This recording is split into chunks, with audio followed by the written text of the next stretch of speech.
Hey, Claiborne.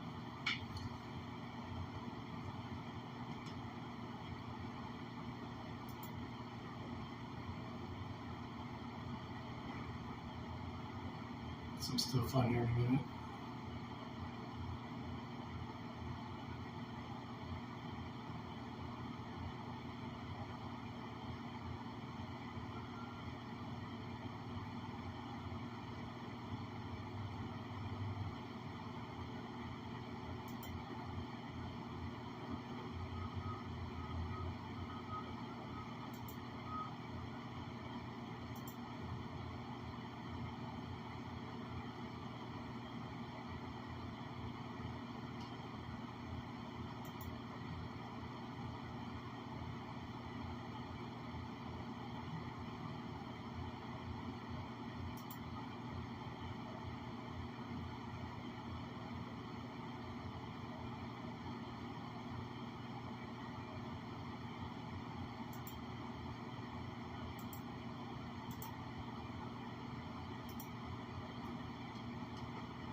For now, let's have some new people coming in today, so we'll see.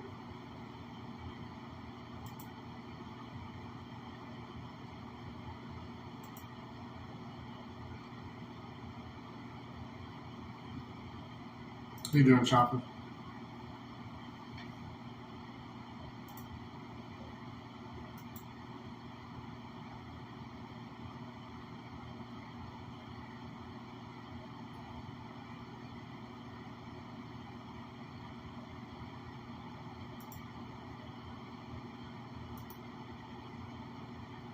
Hey, Jacob. I don't see the chat all the time, so I'm just going to put something on in the background here. Basically, what this is me welcoming in new employees for the second shift or third shift at this plant, and they get to go home in a couple hours. 2 hours and 15 minutes.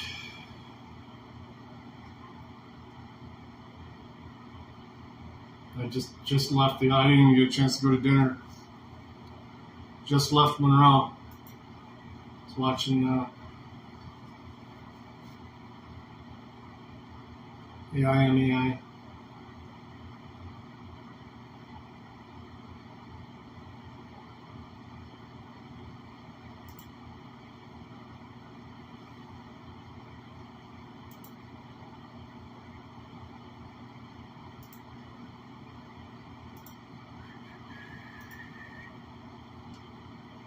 Alright, that's done. Let's get this added in here. Be logged into everything I need to be logged into. I got a guy that already wants to adjust his direct deposit, so I'm going to do that.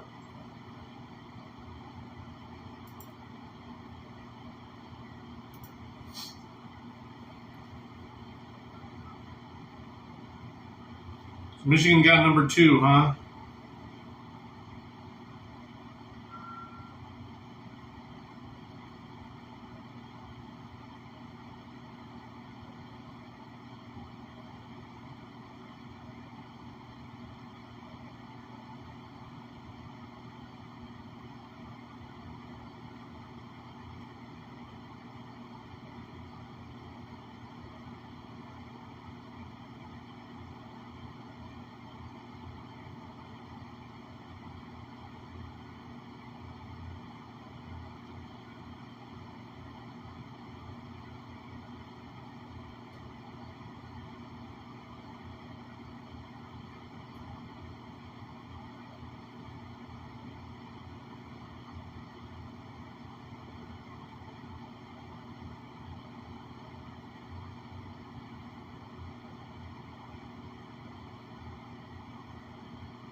Thank you.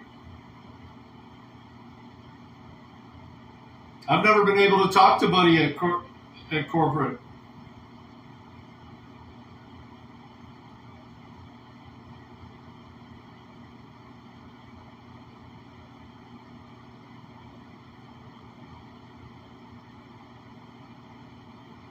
even when I thought I had good business to be there. Anna, overeating.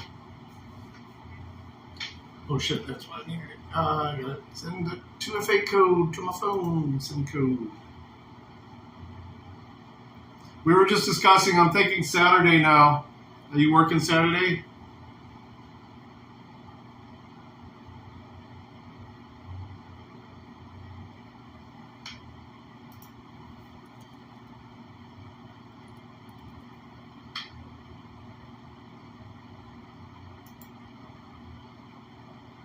Hey, Jared.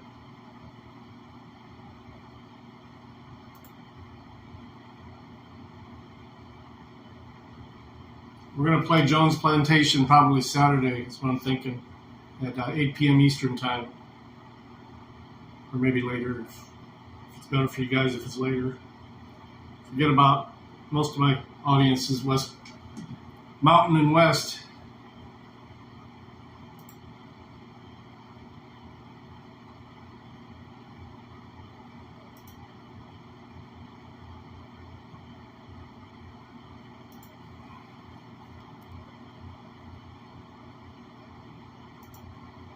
Anybody good live on right now?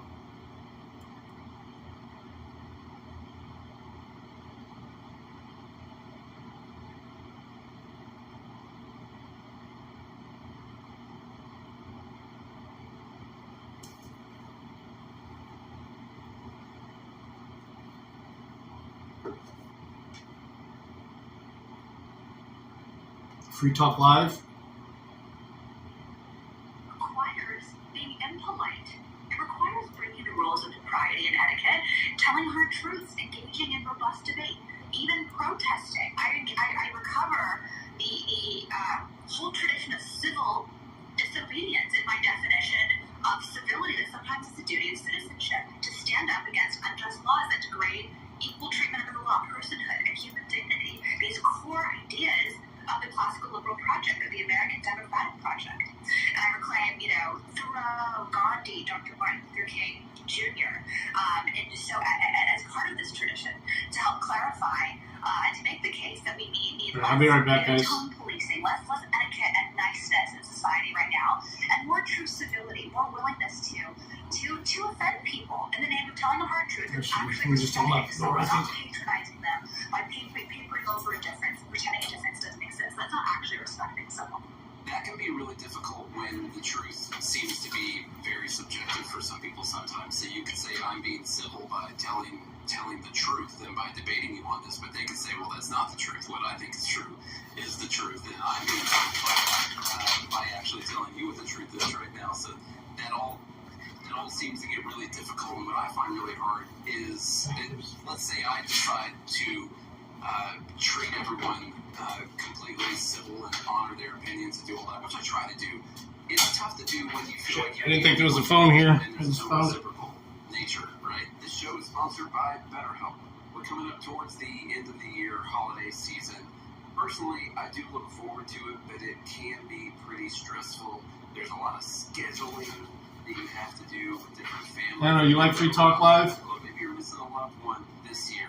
Adding something new and positive to your life can counteract some of those feelings that you're having. Therapy can be a bright spot amid all that stress that you're going through. Something to look forward to, make you feel grounded, give you the tools to manage everything that's going on. I've done therapy in the past. It was very helpful and life-changing just to talk through some of these things with people and learn how to deal with things as they come up. Charlie has used BetterHelp for years, so if you're thinking of starting therapy, give BetterHelp a try. It's entirely online, designed to be convenient, flexible, and suited to your schedule. You just fill out a brief questionnaire, get matched with a licensed therapist, and switch therapists anytime for no additional charge. Find your bright spot this season with BetterHelp. Visit BetterHelp.com/GML today to get 10% off your first month. That's BetterHelp. And sucks. BetterHelp.com/GML. It's a great question, and it's a variation on this timeless question of philosophy. Like, how can you be a good person in an unjust world, in a world full of bad people? And we hear this rhetoric a lot today that, nice guys finish last, and the stakes are too high to be nice and decent to the other side. The other side is too bad, too wrong, too morally evil don't be decent to. The stakes are so high, we have to be Due to snow, I don't have a ride. It was like flurries this morning. To get ahead. And unfortunately, a symptom of this apocalyptic rhetoric that we see across the political spectrum is the tendency to dehumanize the other.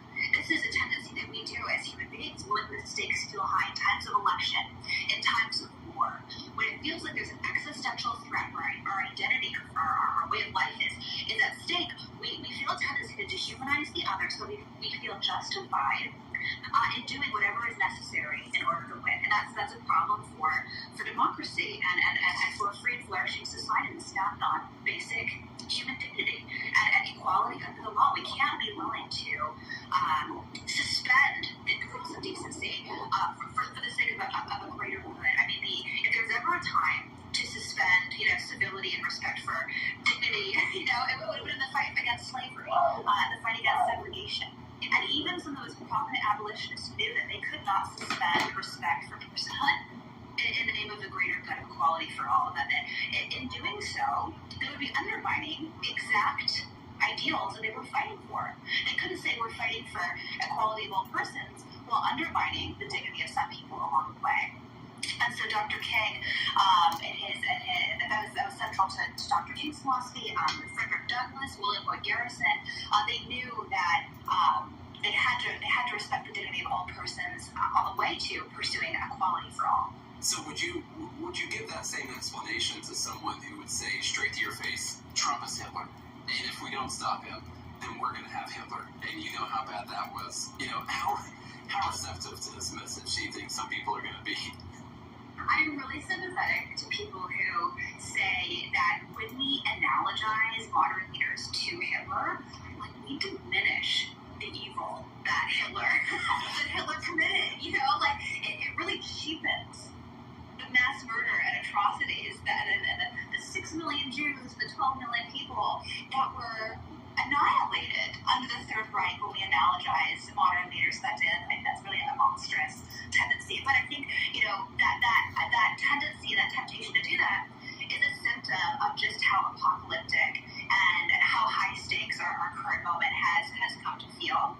One thing I will say is that people insufficiently appreciate that when we are willing to take the gloves off. Dude started yesterday, called off today. Own the lips, whatever it is. That we underappreciate that we don't just hurt the other, we hurt ourselves too. Dr. King is great on this. He was getting this from Socrates. Socrates said that virtue is its own reward. Be good, gracious, generous, just. That's health of the soul, and that's its own reward. Ridiculous. Vice, a vicious soul, and the symptoms of a vicious soul are viciousness towards others. That's its own punishment, and that people who are vicious and cruel and malicious and unjust, they don't deserve our vitriol. They don't deserve our disdain. They deserve our compassion because they're clearly sick and they're clearly suffering, whether or not they acknowledge it. And Dr. King borrowed this idea from Socrates in his letter from Birmingham jail when he talked about segregation. He said that segregation doesn't just hurt the segregated, it hurts the segregator as well. It deforms their soul, he says. This is actually where I get the title of my book, The Soul of Civility. It deforms their soul by inflating their sense of self. They have an inaccurate sense of the other by thinking that the other is inferior to them, and they have an inaccurate sense of self because they think that they're better than others, and it deforms their soul. And so just as segregation hurts both parties, so does incivility. When we're cruel to another human being, we obviously hurt the other human being, but we also deform our own souls too. And just as incivility is mutually harmful, acts of charity, grace, kindness, compassion, hospitality, especially important as we get into the holidays, that is mutually ennobling. It's mutually Yeah, they do. And it's mutually beautiful. They think they should get paid for not working too. Of both parties. And so where does this need to start? Does it need to start with people in the government or people in the media, or does it need to start in society itself, in the population, and then filter up into those positions? A defining attribute of our current moment is our tendency to blame. If we're blaming someone else, we're not responsible. We're not culpable. We feel justified. We feel it inflates our sense of self-righteousness. And yet, my theory of social change in the book is hyper-individual, micro-local level. I didn't write this book for public leaders, for the intelligentsia. I hope they read it. So anyone listening to this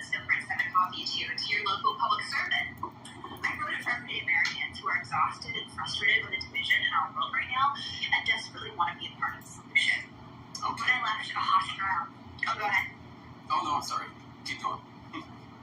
When I left our hostile environment in government, I call myself a refugee from federal government. I came home from work one day and said to my husband, I'm done with DC, I'm done with government, like let's move to Indiana. And Indiana is his home state, where he's from originally. And my husband said, okay, great, sounds good. No take backs.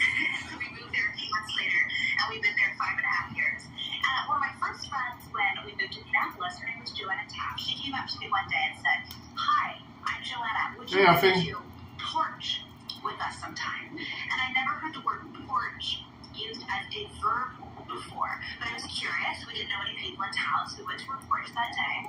And I realized that Joanna is staging this quiet porching revolution from her great big friend Miranda. She had curated people across race, across politics, across social class, geography in town, not to have a curated, structured conversation about differences, but just to inhabit a shared space and to sow seeds of trust and friendship that might one day provide a fertile ground for productive conversation across difference. But that is one challenge of our moment right now. There is no basic affection. There is no respect or trust, and that's why we're not doing dialogue or life together across difference well at all. And that's what's so beautiful and revolutionary about Joanna's front porch, that she's created this little oasis, this place where people can feel seen and known and loved, and not essentialized and reduced to one aspect of who they are, who they vote for, what their skin color is. And Joanna also was reclaiming her civic sphere. She's saying, I can't control what journalists are writing about and what politician is tweeting what, or who's elbowing who with the kidney, Like, I am going to focus on what I can control. And I'm going to make my community better and stronger. And that's exactly what she's doing. And when I was a Novak journalism fellow, I reported this phenomenon across the country, that people with and without front porches are reclaiming their civic sphere. They're saying, I can't control what's happening around me, but I can control myself, and I'm going to be part of the solution right where I am. And we have way more power than we realize as Americans. This is a core message from my book, that the beauty of a democracy is that the citizen is prior to the regime. And that if we want change, we can be change and demand change for wherever we are. And there's power in that. We have way more power as everyday citizens than we realize to be part of this solution. It's way too complex and way too intractable. No single politician, no technology has caused it, right? This is a timeless human problem.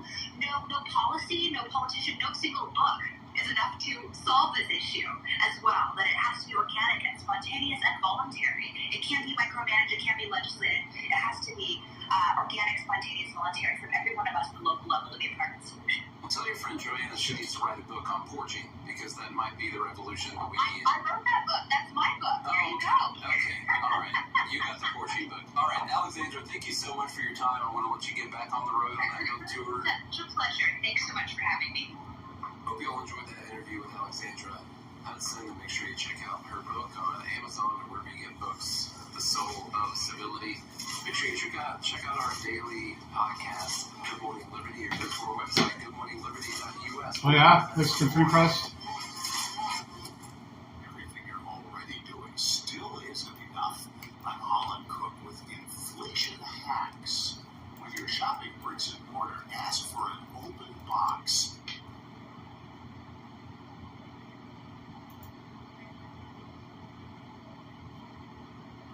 And it didn't show me live. Finished 13 minutes ago.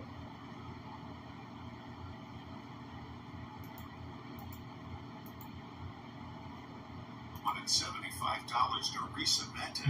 When I asked discount for cash, Big Duck Finished 13 minutes ago. threaten and quit. Many subscription services and publications will counteroffer. How are you coping? Post your inflation hacks at andyoucanquoteme.com. From Bloomberg News in San Francisco, I'm Iris Benjamin. The Israeli military says 12 more hostages, including 10 Israelis and 2 Thai nationals, have been released from Gaza and have returned to Israel. In return, Israel released another 30 Palestinian prisoners. It comes on the 5th day of the ceasefire between Hamas and Israel, which is due to last at least one more day. Meanwhile, CIA Director William Burns is held meetings in Qatar aid and free more hostages. He reportedly met with his Israeli and Egyptian counterparts as he steps up efforts to free the remaining Americans held by Hamas. What was the incentive? Network is backing Nikki Haley's bid for the White House, a huge boost for the woman aiming to become the first female Republican Party nominee to run for U.S. president. So we have to offer a bonus for you just to show up for a job that you applied for? Just to show up? The motherfuckers will just leave. They'll get their bonus and leave. I say do it at the end of the shift. If you can do that.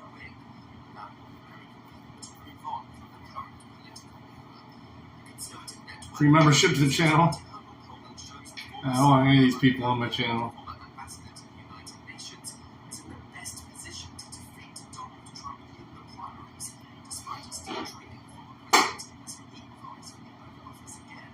This marks the first time that deep-pocketed group has thrown its weight behind a Republican candidate in the presidential primary stages. It's a big blow for one of Haley's fellow candidates and rival, Florida Governor Ron DeSantis, who's blasted the decision. A flight running on so-called greener fuel has landed in New York from London. It's the first transatlantic commercial airliner powered entirely by sustainable aviation fuel, or SAF. Sally Patterson reports from New York. Virgin Atlantic says Tuesday's flight improves fossil-derived fuel can be replaced by sustainable aviation fuel. SAF is already used in small amounts mixed with traditional jet fuel, but accounts for less than 0.1% of the aviation fuel used around the world. It's made from crops, household waste, and used cooking oil. Leaders in the aviation industry view SAF as the most effective way of bringing its emissions down to zero. But something at the higher cost could push flight prices up. While some environmental campaigners say the only way to truly reduce emissions is to fly less. In U.S. markets, the Dow Jones rose 0.2%, the S&P 500 was up 0.1%, and the Nasdaq rose 0.3%. From Jones Worldwide, Yep, we still do email. Drop your email address in the entry box at freetalklive.com and you'll be kept in the loop with Free Talk Live.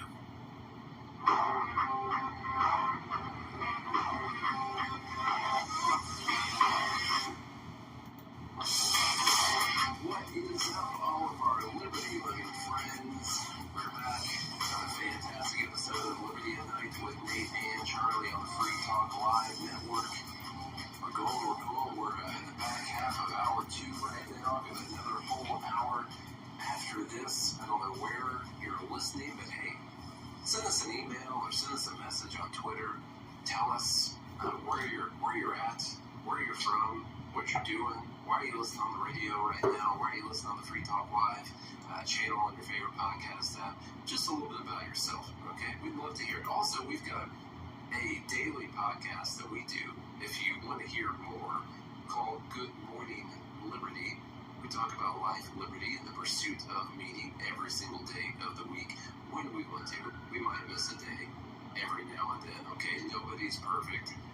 We're just a couple free market individualists from Nashville, Tennessee, who care so much about this stuff. That Not yet. I haven't checked anybody in yet. I'm actually about to go out to the door now. See if any of them are out there. We've got to be 5 people today, so we'll see. Here we go. I'll take you to a sign up for the Fed Haters Club. Those are the people who get to hang out with us live every single day of the week. They chip in content when we do Don't Leave on the week. And so some of the stuff that we talk about comes from this live group. We talk about it during the shows. You'll notice some of your people that you can't hear.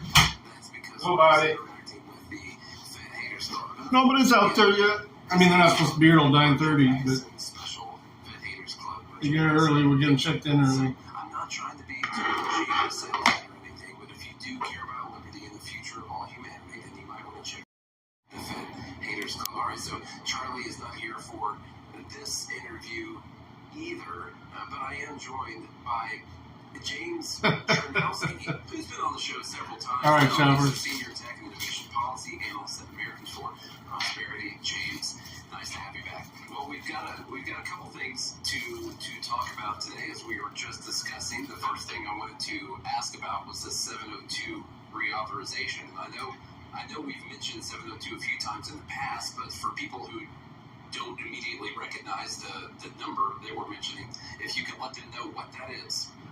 Yeah, absolutely. So Section 702 is a portion of the Foreign Intelligence Surveillance Act, known as FISA, more broadly speaking. And what that does is it actually provides surveillance authorities to our intelligence community to go and collect the communications of non-U.S. persons. Now, the problem that's been documented with this particular program is that more often than not, when they are doing this, they are actually collecting the information of Americans, too. And that's really problematic. You know, we have a constitution with the Fourth Amendment, and it doesn't go away just because your data was overseas and got collected incidentally here.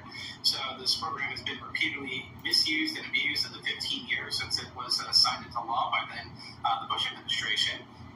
You know, it's been used to go and spy on January 6th protesters, Black Lives Matter protesters, sitting members of Congress, a state local party, and 19,000 political donors to a campaign, right? So I think that we have lots of documented abuses that have happened with this program, and as a result of that, we've seen a very interesting, case of strange bedfellows emerge, where you have both, members of the left and the right getting together, recognizing that this is a problem that is in desperate need of a solution. So recently we had a couple of senators and some members of the House of Representatives go and introduce what's called the Government Surveillance Reform Act that seeks to actually go and address some of these misuses and abuses that we've had occur underneath Section 702 of FISA. So that way you can have the balance of the national security interests, because that certainly is an aspect that we can't ignore, while also balancing that against the people's civil liberties here in the United States. That is very paramount, I think, to maintaining our national security, but also helping to restore lost trust in the very institutions that are supposed to be helping keep America safe. So I've grown pretty cynical on all of these things, and when I hear Matt? that they're reforming something, my assumption is that at the end of the day, they're somehow going to have more power afterwards, that we didn't know it. But is that what's happening this time? Liberty at Night, Free Talk Live. That is not the intention, at least. We're trying to go and have a productive conversation that creates guardrails and increases Congress's oversight and accountability functions that it can have over the intelligence community that has been using these authorities for years. And really, the punishments for violating the law in this instance have been negligible to non-existent. The worst punishment that I've heard of has been when somebody went to the FISA court, actually underneath the Carter Page, which was underneath a completely different portion of FISA. That lawyer in question just basically faced a probation, which is nothing in the scheme of things, which means that the intelligence community can feel quite emboldened to just go and blatantly disregard things and violate your rights, because, again, what's the punishment for going and doing it? Seems to be not all that much. So the GSRA, as it's known to be, is trying to go and have some accountability measures in there for people that go and knowingly and willingly violate that law. And then it also goes and has, like I said, oversight functions for Congress, more broadly speaking. But then it doesn't just focus on FISA. It also goes and covers the executive surveillance programming that we see underneath Executive Order 12333, it's called. So it's really trying to tackle the broader surveillance issue that has plagued our government over the last 15 plus years. Again, the intention is to not go and have the government be more empowered, and at least as written, I don't see many ways that would be possible. So that's the good news. I've read something about them potentially requiring a warrant to access this information, which I've also read as a red line for some of these people. Are we going to get that warrant? Yes, that is actually one of the main features Neck and of the neck, legislation, is that there would be a warrant requirement that would be in place there, where if you're trying to go and access that information, where in a situation where you normally require a warrant, it's saying get a warrant, which is a very simple thing. I think I don't think that's controversial to go and ask for, but apparently if you ask the administration, that's just a big no-no. They will threaten to veto the legislation, even though when they were making those comments, interestingly enough, the Biden official that was speaking anonymously said that they had not read the proposal. So I think it's a little hard to go and sit there and make such kind of commentary when you haven't even read the proposal to know what's in it. But then again, maybe that's just part of Congress, more broadly speaking, where they just don't read the bills or something. Well, we decided to know what's in it. We all know that. Yeah, right. So I think that we want to avoid that kind of a situation playing out here. And I think that the warrant requirement is actually very important because, again, You don't want this just being misused and abused, and part of the reason why is that, again, that they don't have to worry about the warrants. They're just going and operating with the FISA court, where, again, it's very difficult because if you're somebody who's being targeted, let's say, for that kind of surveillance, one of the issues is that you wouldn't even know. This is a point that Senator Lee raised when he was at the press conference introducing the legislation. He's like, how would you know? All this is classified, right? So you don't even know. So part of the measures in the GSRA is also trying to go and increase transparency. And having an amicus that can go and review some of this stuff to go and defend civil liberties a little bit more, scrupulously than otherwise has been possible, right? So, again, I think that this was a very strong proposal by members across the political spectrum that recognize that there's a problem, and they do recognize the national security importance, I think, but again, it can't be that in pursuit of that mission that you get a blank check to do whatever you want because national security, civil liberties do matter, and the fact that you have Government balls. abuses over the years has led to people not trusting in the Balls. FBI and these intelligence communities that have, largely gone unchecked for years on end. So again, it's really important to go and get where we can go and restore the law. Pedro's causing the focus to jump around. Legislation tackles. I have a question on the warrant. Maybe you'll know how this works. Just one more thing on that. Is this a warrant that goes to an outside, normal, legal court process, or is this going to be an in-house warrant where they, has to do, or is it a rubber stamp warrant, I guess, is what I'm asking. No, I don't think that it would be a rubber stamp warrant. I think the intention there is to make sure that it is something that, is something that you'll actually have to monitor. I think that is a problem that we've seen occur in other instances where I remember back to my work in the States on this in Utah, there was a report one time where the average time for a judge to go and approve a warrant took less than the average number of pages that would have been, required for reading, let's say, in terms of the time. It just didn't line up right. So that the rubber stamping thing is certainly an issue. But no, I think that this is meant to actually go and reinforce, having that due process being respected there. So I would say that it's not trying to go and have a rubber stamping process, which is why the administration is so opposed to it. They think that it would be untenable and would result in people getting killed, which I think is not true whatsoever. Again, if there was exigency, it's not like you can't go and navigate that. So again, I think that it's not meant to do a rubber stamp. It's not meant to go and prevent the government from dealing with those high risk situations, if you will. I think that it's trying to be very cognizant of respecting the boundaries in both directions here. I guess I wonder if in doing this, does it mean that people in Congress are learning the lesson that it's bad for the government to have this much blanket power in surveillance? I thought when Trump got in office, his campaign was spied on using this. So I assume that we're actually going to be kind of clamping down on surveillance maybe in the state, but it actually expanded a little bit while he was in power, to my understanding anyway. But now you talk about them spying on BLM, things like that. Is it just that people on both sides of the aisle are sort of learning this lesson slowly as more time Hey, goes on? Kilted, are you on? That's why you've seen a turn with many Republicans, No, getting off this kind of stuff. I mean, can't get kicked to work with prison for some reason. It works fine with Streamlabs. Issue for many years. I mean, Mike Lee, No. that's always been his bread and butter, is talking about civil liberties and worry about government abuse of power, right? He's been so strong on that for years on end. So he's really been a champion. Need a low-paying job? To his credit, I mean, again, he's a Democrat, but he's really good about understanding why it's problematic when the government just has these untapped and unaccounted. Only about 2.5 hours away. Disposal, right? So I think that we can't ignore, the importance of the bipartisan nature of this legislation. It's also interesting to me, I guess just one more thing on this same topic, that as we keep hearing about the border being so relaxed and so many people coming over, we don't know how many members of terrorist groups have come across. I am somewhat surprised to see them Then you're all two. issuing more restrictions on government surveillance at the time that they're also talking about more and more threats potentially from within the U.S. So what's that side saying about it? Yeah, I think that it's an interesting conversation around national security. Is ultimately what that comes down to, and I think that that's a line drawing exercise. In my view, is that how far does national security take you to justify the ends that you're seeking to accomplish here? And at the end of the day, I think that there is a balancing measure there. or that's why it's important to go and have the conversation, to go and close the gaps where we can here, because at the end of the day, I think that those same Republicans that care about border security also recognize the serious problem that's come from the government weaponizing its power to go and target, American civilians, which again, this program was originally meant to target non-U.S. Good to see you. Thanks for hopping in. Oh, what is your thoughts on Saturday, 8 p.m. Eastern time? Trying to strike that balance a little bit better. The watch party. So I think that there's a way that we can go and navigate that conversation better than perhaps we might have been able to in years past. All right, well, let's pivot to another conversation here. You were telling me beforehand that you've been following this Biden executive order on AI, and what do you think about that so far?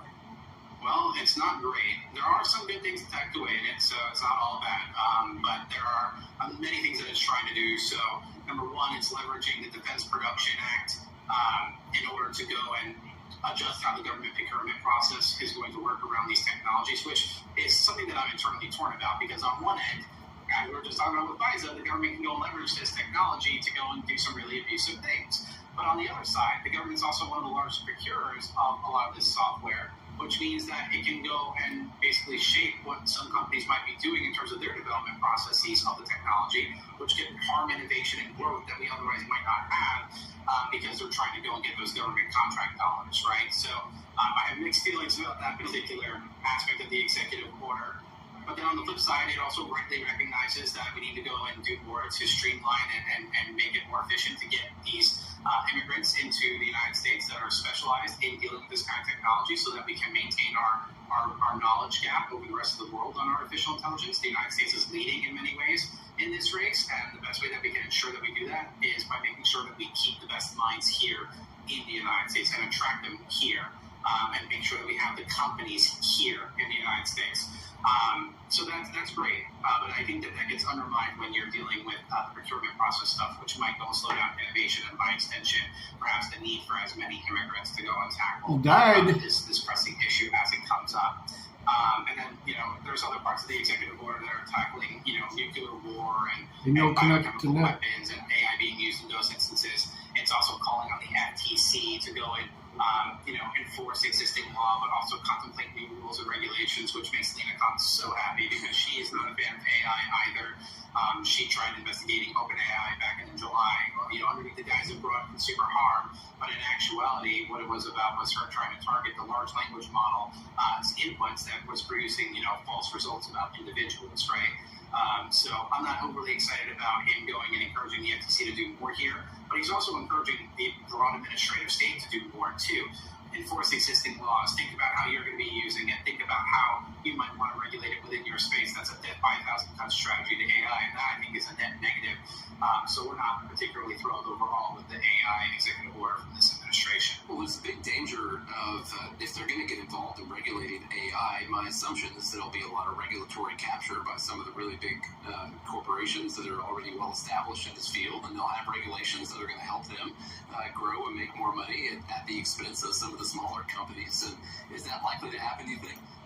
I mean, yeah, 100%. I think that part's hard to ignore, and it's been something that I've been beating a drum about since a lot of this stuff is kicking off over the last year, is that, I can't help but notice that the kinds of regulations that people are clamoring for would go and entrench the very people that this administration are still upset with. We've talked about numerous times on your show the animosity towards the big tech sector, if you will. And I can't help but note that these kinds of proposals would make Microsoft a lot better positioned to go and maintain a good, strong status than in an alternative situation where they don't have these kinds of rules and regulations that control things. And I can't help but also note that really the ones that are at risk here too are the open source community that actually drive a lot of cool little innovations that we don't otherwise think about that improve our online experiences more broadly speaking. So when we're going and we're doing these arbitrary guidelines of, well, if you have a frontier model or if you have these parameters that this kind of regulation would apply to you, and they're like, well, this only applies to the very largest models. It's basically what you're assuming there is that nobody else wants to go and grow to be to that level. And I think that's I'm having chili when I go home.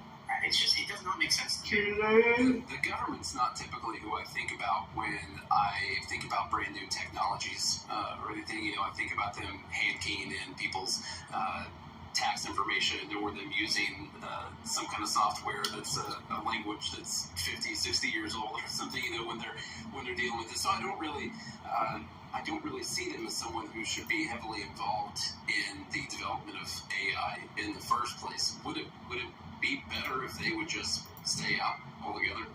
I would certainly argue so, and that's what we did when we were having the conversations about the internet back in the day. Europe decided to be a lot more hands-on and restrictive about their policy choices, whereas the United States was like, we're going to go and embrace hands-off.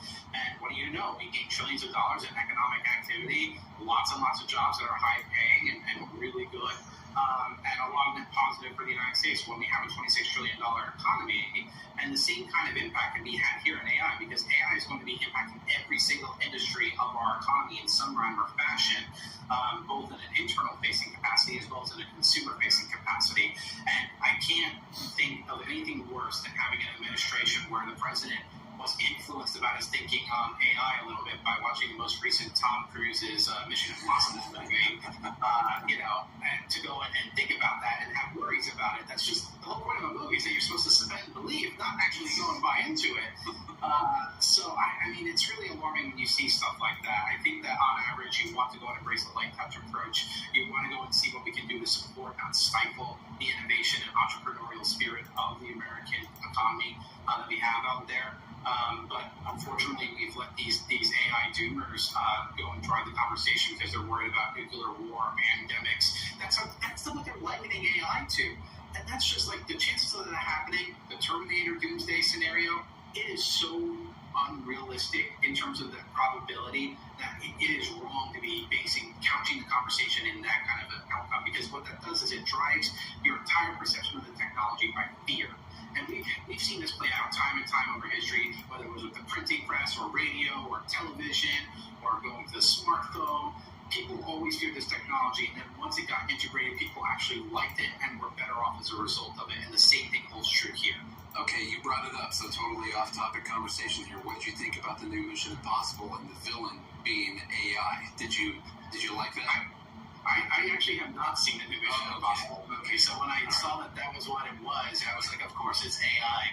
And I was actually just talking to my dad last night, and he was telling me about some other movie on Netflix that also has AI as part of its enemy list, and I'm just like, leave it to that. Maybe Hollywood's, Writers Guild or something is trying to go and push anti-AI stuff into the script more or something. I don't know. We got to go and fix that pronto, because I would rather go and focus the conversation around AI, about the immense good that it can do, about how it can go and help kids better navigate their educational system so that they can learn better. Because one thing that happened with COVID was we locked everybody down, we kept kids in, and learning loss is generational in its impact. And this can go and help close that gap a little bit more, because we can go and not just teach kids about what's right or wrong, but how to get to right instead of that simple binary, right? Or in the healthcare context, AI can help spot cancer at a much more effective and efficient rate than it was otherwise able to in the past, when it was just relying on the x-ray technicians to go and figure it out. 50% versus 25% on the miss rate, that's a massive difference. That's a lot of lives saved, right? Using AI to go and help a person that had a stroke by giving them trousers that are connected to the AI to help them with walking, that's incredibly important for them, right? But that doesn't get discussed because there's a perverse incentive to go and highlight the Terminator situation, or to go and highlight, the weird, creepy AI personality that came out because somebody intentionally broke the large language model. That's just silly stuff. Yeah, I think it's definitely not as fun to talk about kids being able to learn certain topics, during the pandemic better than it is to talk about a robot coming from the future or cyborg coming from the future to kill people. I will admit that was a lot more exciting to me, and it does work. And I wonder if that's why they focus on the fear, because politicians, they can govern a lot by people being scared of things, and so that's why it's so easy for them to jump into this field. Oh, you're 100% right. Whether it's in FISA or it's in artificial intelligence, fear is a very powerful tool because it will go and let you, do things that you otherwise might not do. That was the same thing with COVID. Fear of that disease led to us doing a lot of things that would otherwise not happen. People were willing to give up their civil liberties in exchange for the security and privacy.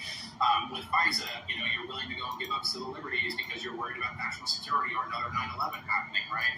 And in the instance of AI, maybe you're willing to go and give up the economic progress and all that is possible if we let worried about the minuscule chance that you get the doomsday situation from Terminator. There's a lot of power in that message, but it doesn't make it any less wrong. It is a bad message to be sending. It is anti-American at its core because America has actually flourished by embracing tech and innovation. Imagine if the Wright brothers had to go through this large, process of getting approval from the government before deploying its, new plane design every single time, right? Like that would just defy the law of, of logic. Like, why would you do that? You imagine how much more stagnant our growth would be, and our growth rates in the economy would be if we had to go and follow that kind of regime. So, we're going and doing what we can. We think that particular executive order is way too broad and it's abusing emergency powers because he's using the Defense Production Act for it. So we've submitted some FOIAs to the Biden administration trying to get some more clarity around what makes them think that, AI is an emergency or something when it's here to stay. It's going to be a permanent fixture of our economy. And we're going to try to hold them accountable for this abuse of power. As you were bringing up the Wright brothers, I just thought about Starship sitting on the launch pad for a couple months waiting on approval from the FAA so they can actually launch, which hopefully will be tomorrow morning, and I'll be watching to see if that happens. But anyway, James, I'm not going to take up any more of your time. Let everyone know where they can go to read all your stuff and keep up with what you're Didn't doing. it already launch Absolutely. Starship? So to get all my latest musings on tech policy, you can go and follow me on X at JamesCZ19, or you can go and check out my profile on the Young Voices website, which is youngvoices.com. All right. Thank you so much. Thanks for having me. Big thanks once again to James for coming on. He's been a frequent guest and always knows his stuff when it's coming on. When it comes to any of this tech policy stuff, I don't have time to read all of it, so it's good to have some experts come on, and he's always a great one. And like I was saying before we started this interview, if you want to hear more of this or hear every single piece of content that we do, then you want to find Good Morning Liberty on your favorite podcast app. You can also go to our TikTok. Yeah, that's right. We got a TikTok. Like we got to keep up with the kids these days. Or Instagram, if that's your thing. Or Twitter/X, if that's where you hang out. That's where you will find me most of the time. And of course, we've got like 1,000 videos on YouTube and hundreds of hours, I guess probably thousands of hours of content out there on YouTube. So go find that as well. We'll be right back. Some of you wanted to support Free Talk Live's mission on a monthly basis, but don't want to support Patreon. Now we have an alternative that also helps our premier streaming platform, Odyssey. Visit video.freetalklive.com and click join at the top of the channel. You can subscribe for $5 per month, and unlike other subscription services, Odyssey adds their processing fee on top, so it'll cost a little over $5 per month, but Free Talk Live will receive the entire amount you pledged. Higher donation tiers are available if you're feeling so inspired. You'll get a special membership badge that's visible in the Odyssey chat room, and if we get enough supporters, we may enable members-only chat. This new subscription method is a great way to decentralize our direct listener support away from just Patreon and also support a libertarian-run business, Odyssey. Please visit video.freetalklive.com and click join to subscribe to our Odyssey channel and help support spreading our message around the planet. Visit video.freetalklive.com and click join today. There are basically two types of advertising: direct response and brand. Oops. Radio's great for direct response with its low cost to listener ratio, but audio can't be beat for branding, which is a longer term endeavor. You want to be the first thing that someone thinks of when they think about your product or service. If you have a local business that you want kept top of mind in your community, call the station. If you need national reach, Free Talk Live's got around 200 radio stations, billions of monthly listening sessions, can suit all budgets, and if we don't think we're right for you, we'll tell you. Email me, mark@freetalklive.com. Tired of cancel culture? Sick of mega tech corporations holding an axe over your head? Join the LRN.FM Matrix chat server. It's self-hosted, so no one else can tell us what to do or say. Don't like the existing channels? You can make your own. You can even connect into some of our channels from other Matrix servers. It's federated. For the full LRN.FM Matrix experience, though, I'm about to check again. review the step-by-step instructions at chat.lrn.fm. Chat.lrn.fm. The latest episode of Free Talk Live continues with Hour 3 up next after the news. Hear and listen.freetalklive.com. From Future Story News in San Francisco, I'm Iris Mitchell. The The Israeli military says 12 more hostages, including 10 Israelis and 2 Thai nationals, have been released from Gaza and have returned to Israel. In return, Israel released another 30 Palestinian prisoners. It comes on the 5th day of the ceasefire. Since my payment information has finally been accepted by Google. Last at least one more day. Meanwhile, CIA Director William Burns has held meetings in Qatar in and freeing more hostages.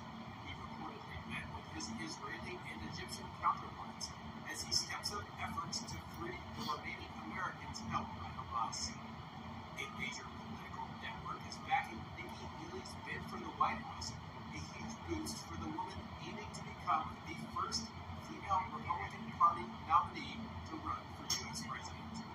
FSN's Benji Hyde reports. Money, data. All right, let's take a look. Now, It's going early. politics. They said they don't have to be here until 9:30, but usually they show up earlier. She described by a actually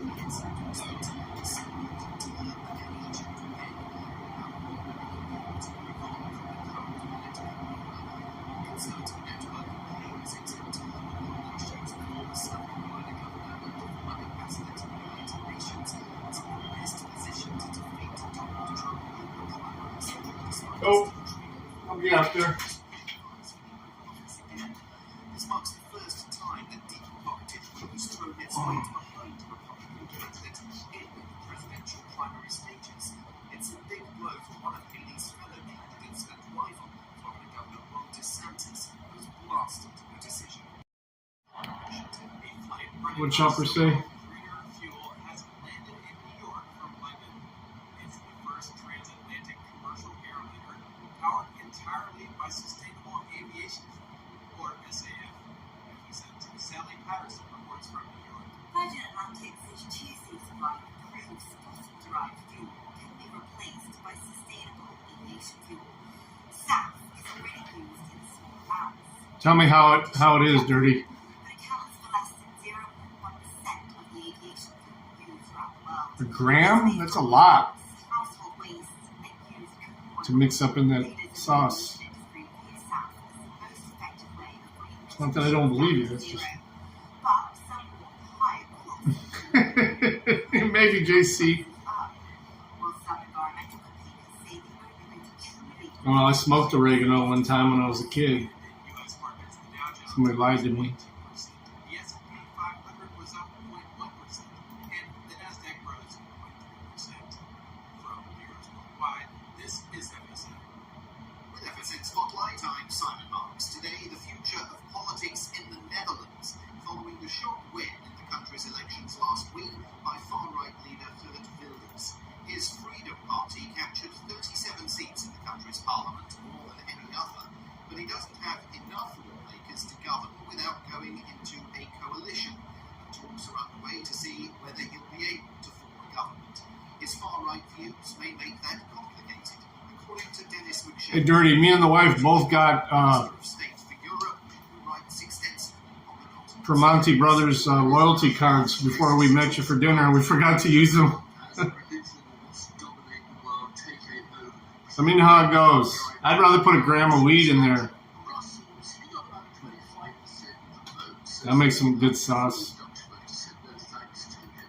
It's one of the wonders of proportional representation. You end up with an extraordinary number of parties. The very word encouragement is great and see what kind of government he can form. Wilders insists that he will end up being the next Dutch Prime Minister, but he'll need to strike a deal with at least two other parties to make that happen. And already, caretaker Prime Minister Mark Rutte of the Conservative VVD and the leader of a centrist party, the NSC, Yeah, we got $5 off too. working with Wilders, calling his position Completely forgot about it. I just saw the email. I'm Simon Marks. The main news again. Just clearing out old emails. 12 more hostages, including 10 Israelis and 2 Thai nationals, have been released from Gaza in exchange for another 30 Palestinian prisoners. A major political network backs Nikki Haley's bid for the White House and the first transatlantic commercial airliner powered entirely by It's December sustainable 3rd. aviation fuel flies from London to Friday. New York. That is the latest feature story news. It's Friday. Iris Sea anemones are the most disgusting of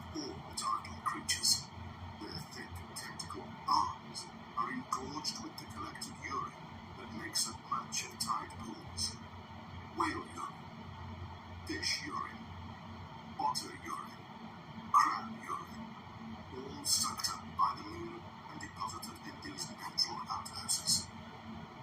Clownfish share a symbiotic relationship with sea anemones. The clownfish clings to sea anemone. In exchange, the anemone sprays urine on the face of the clownfish. It's one fetishistic delight. Contrary to popular belief, sea urchins are not in fact animals. Indeed, they are not alive at all. They are simply the clumped together leavings of the ocean's denizens. This is the Onion News Network. Got Telegram? You can follow our channel there and discuss show prep with other listeners at telegram.freetalklive.com.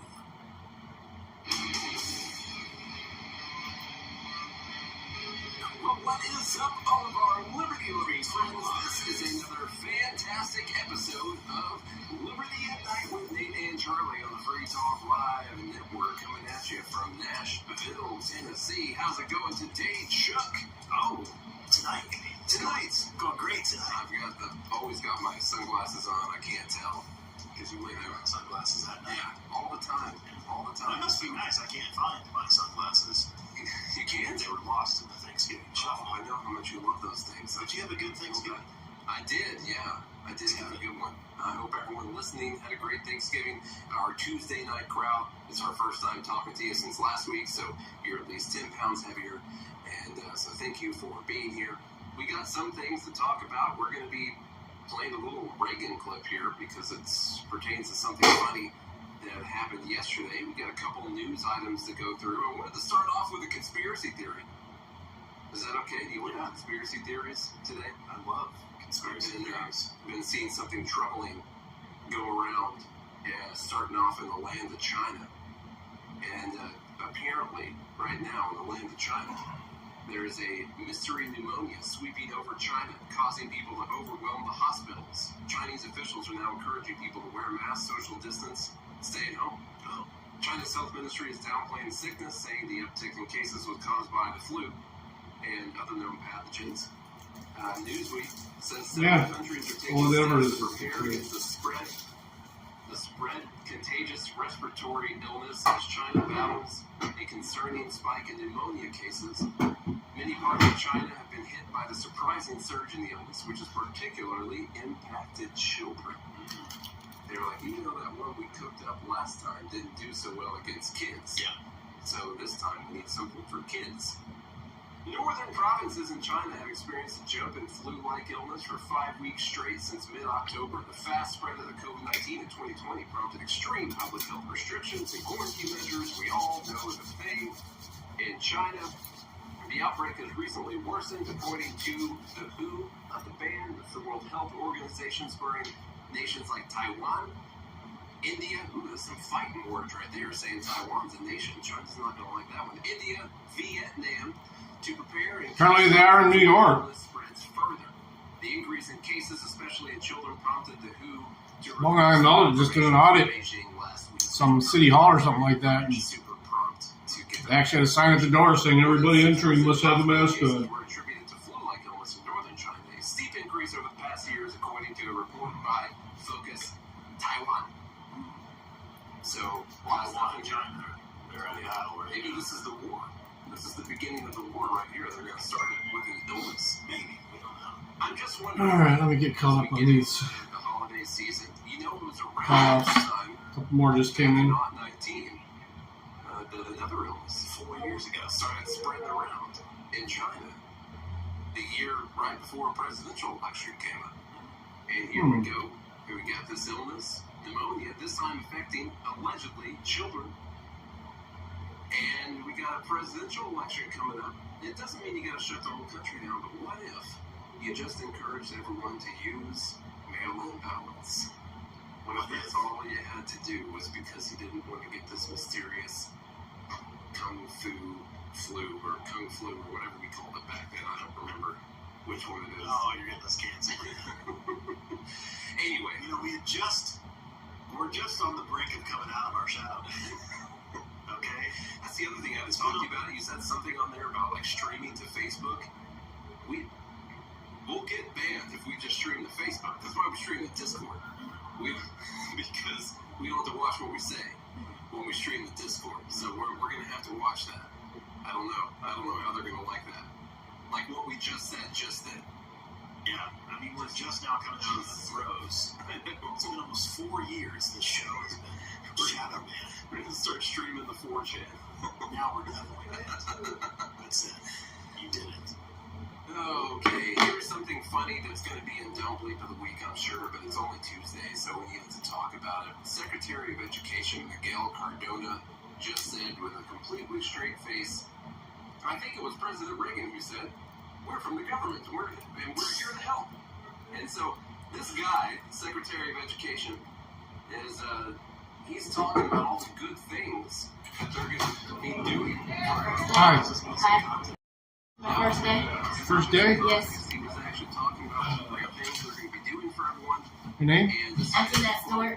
President Reagan Okay. to get some people on the right on his side and say, hey, even President Reagan said we're from the government, we're here to help. Now, he could have meant it in just a little bit different way, but here's this guy saying that. You know, we're going to set up follow-up calls with every governor we met with to make sure we're available. As I think it was President Reagan said, we're from the government. We're here to help.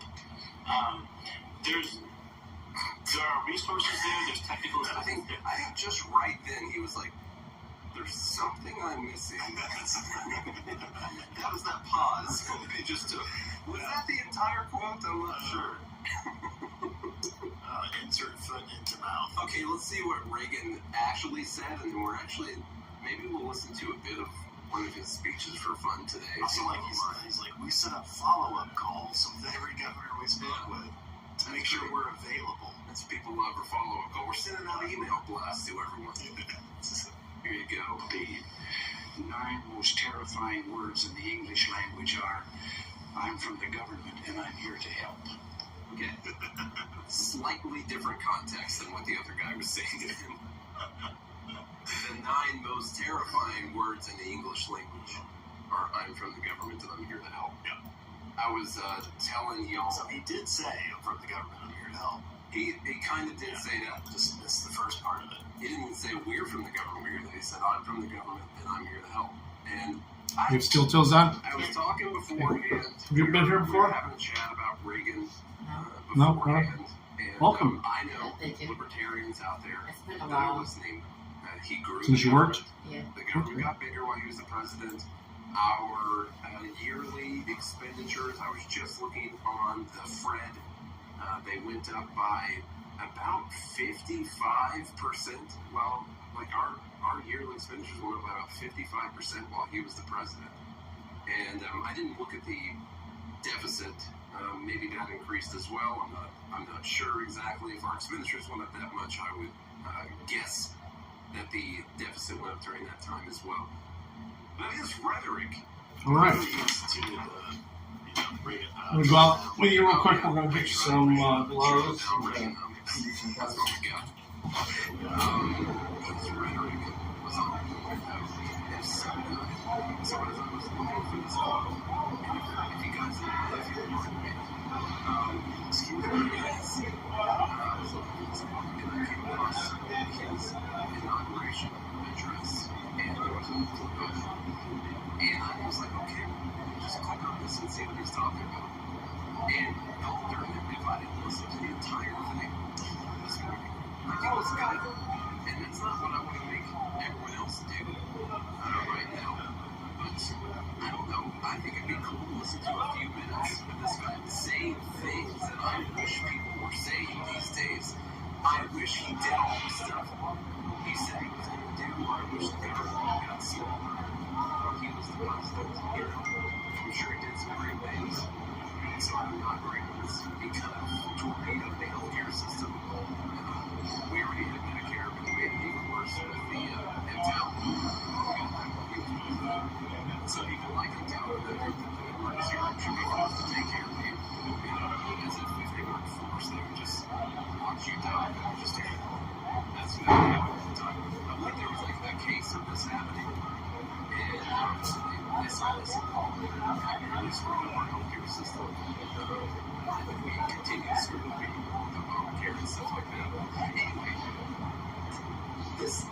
makes me feel good. Listen to it. I wish I was a presidential contestant, frontrunner, who talks like this after talks. Yeah. Say that.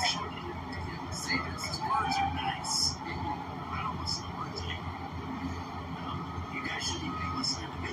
No. Say the actions on it. We're going to go outside and tax people. Okay. Now here's a few minutes of the speech. The business of our nation goes forward. These United States are confronted with an economic affliction of great proportions. We suffer from the longest and one of the worst sustained inflations in our national history. It distorts our economic decisions, penalizes thrift, and crushes the struggling young. Is Chopper all hot? Elderly alike. I knew it was going to happen. Shatter the lives of millions of our people. Uh-oh. Let me see. Our industries have cast workers into unemployment, human misery, and personal indignity. Those who do work are denied a fair return for their labor by a tax system which penalizes successful achievement and keeps us from maintaining full productivity. But great as our tax burden is, it has not kept pace with public spending. For decades, we have piled deficit upon deficit, mortgaging our future and our children's future for the temporary convenience of the present. To continue this long trend is to guarantee tremendous social, cultural, political, and economic upheavals. You and I, as individuals, can, by borrowing, live beyond our means, but for only a limited period of time. Why then should we think that collectively, as a nation, we're not bound by that same limitation? We must act today in order to preserve tomorrow. And let there be no misunderstanding. We're going to begin to act, beginning today.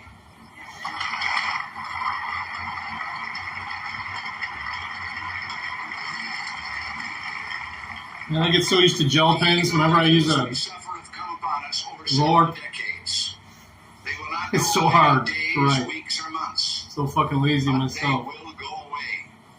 They will go away because we, as Americans, have the capacity now, as we've had in the past, to do whatever needs to be done to preserve this last and greatest bastion of freedom. In this present crisis, government is not the solution to our problem. Government is the problem. Oh, yeah. Generally it is. From time to time, we've been tempted to believe that society has become too complex to be managed by self-rule. Come on in. Government by an elite group is superior. Hi. Hi. What's up? This is my first day here. Okay. My very first time ever being here. Okay. Just give me a moment. I was just logging a call off real quick, and then we'll get to you. Okay. Welcome. It's nice and warm in here. Just have to walk all the way here. This is not. Oh, no. Where are you coming from? By the bridge, by the high level? the King Bridge. Oh, Martin Luther King Bridge. Sure. Yeah. Wow. Well, hopefully we can get you a check so you can start at least taking the bus or Uber. The bus stops right in front. I'm hoping so. All right, let me get this guy logged. Call off.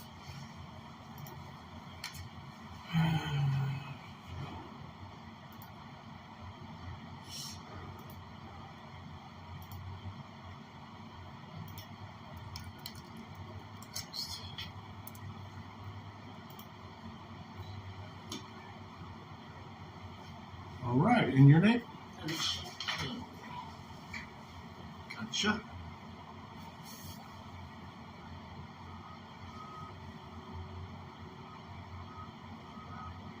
It's boots on, steel toes. Okay. I need to get another pair. The steel is peeking through the toes and poking in my toe. Ouch. It's okay. Or fat socks then. These are the fattest that will fit in here. Yeah, I get you. All right. Let's get you pulled up here.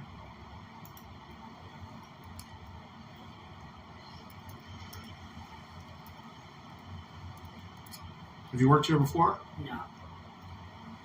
What is your last name?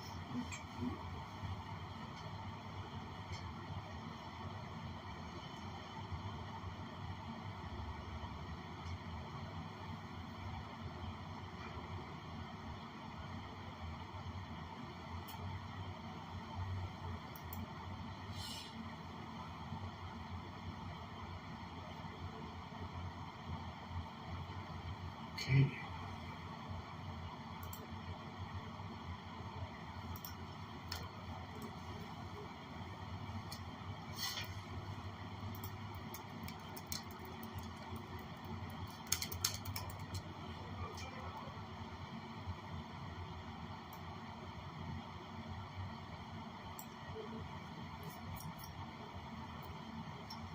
All right, get you logged in there. Let me get you some gloves and glasses.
Okay, good.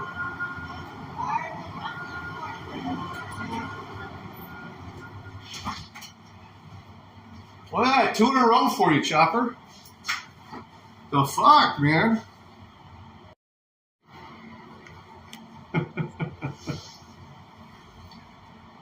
Two black beauties in a row for you.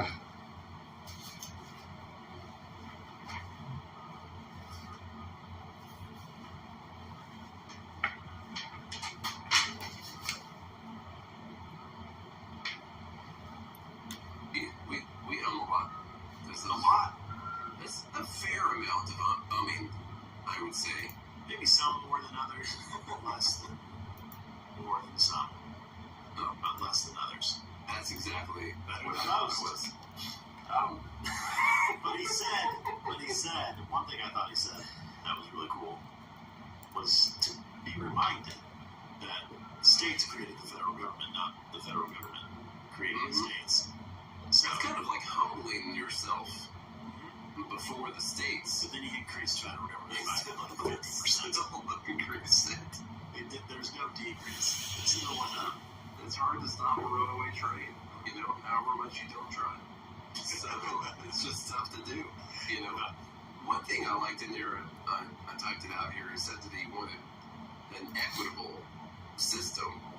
Now, these days, what we look like is equitable is like we're going to reach out and help that person or Other people will pay a higher price. He said he wanted it equitable where no one pays a higher price. And that's a very different way of looking at it because he's basically talking about how, let's just say rich people, we don't have to make other people pay a higher price for this society. These days, we look at it and we say, well, some people shouldn't pay any price. Some people How you shouldn't doing? pay price for I'm Anthony Shaw. Oh, okay. All right. Shut that door behind you. Welcome. In my opinion, anyway, that seems to be equal, right? Everybody starts with an A today that's showing up so far. Rich people will naturally pay a higher price because they're rich. Yeah, but it doesn't have to be a higher percentage, right? 18. It's a higher total. Hmm? Not a higher Call it percentage. 18. The free market. There you go. Rich people are the ones who buy the expensive things that later become cheaper for everyone else after it becomes fine-tuned. All right. The frowned up in here. You got some steel toes on? All right. We right. You got it with you? All right. The other thing I noticed was just how often history Use my repeats waterproof. itself. Okay. Right here. Because you can actually take this speech 40 years ago. and you could just have You worked here before? Donald Trump Yes. or something. I worked here some years ago. It's, They got a good history. I think it's better here now. We're here. Sweet, You could sweet. still Yeah, have, it's different. You could have Further Vivek down in that, or, oh man, I think Eco. Vivek might be one of the I best did. ones at giving this type of message with all the different people. I even worked here when he was able to smoke cigarettes on the line. Really? Back in the day, yeah. Wow. It's still going to be Trump. Vivek's not going to pull ahead of Trump. I think Trump's I don't even know what you do in your own car. I don't know. That's I all. don't know. I read this article that said that he said stuff that Hitler said. So I don't know if I want Hitler to be president. Which makes me believe he's going to win anymore. They're definitely scared of him right now. Poor old Ron DeSantis is just floundering. There's just he's become a All whack. right. Looks good. Looks good. I'll hook you up with some glasses and some gloves. He's talking.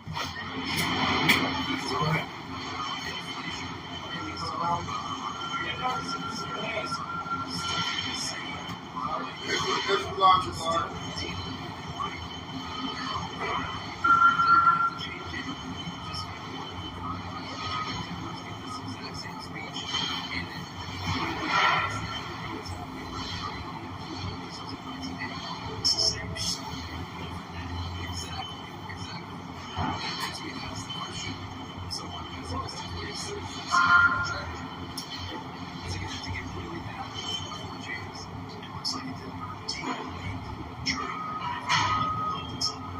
Says the right things in Spanish.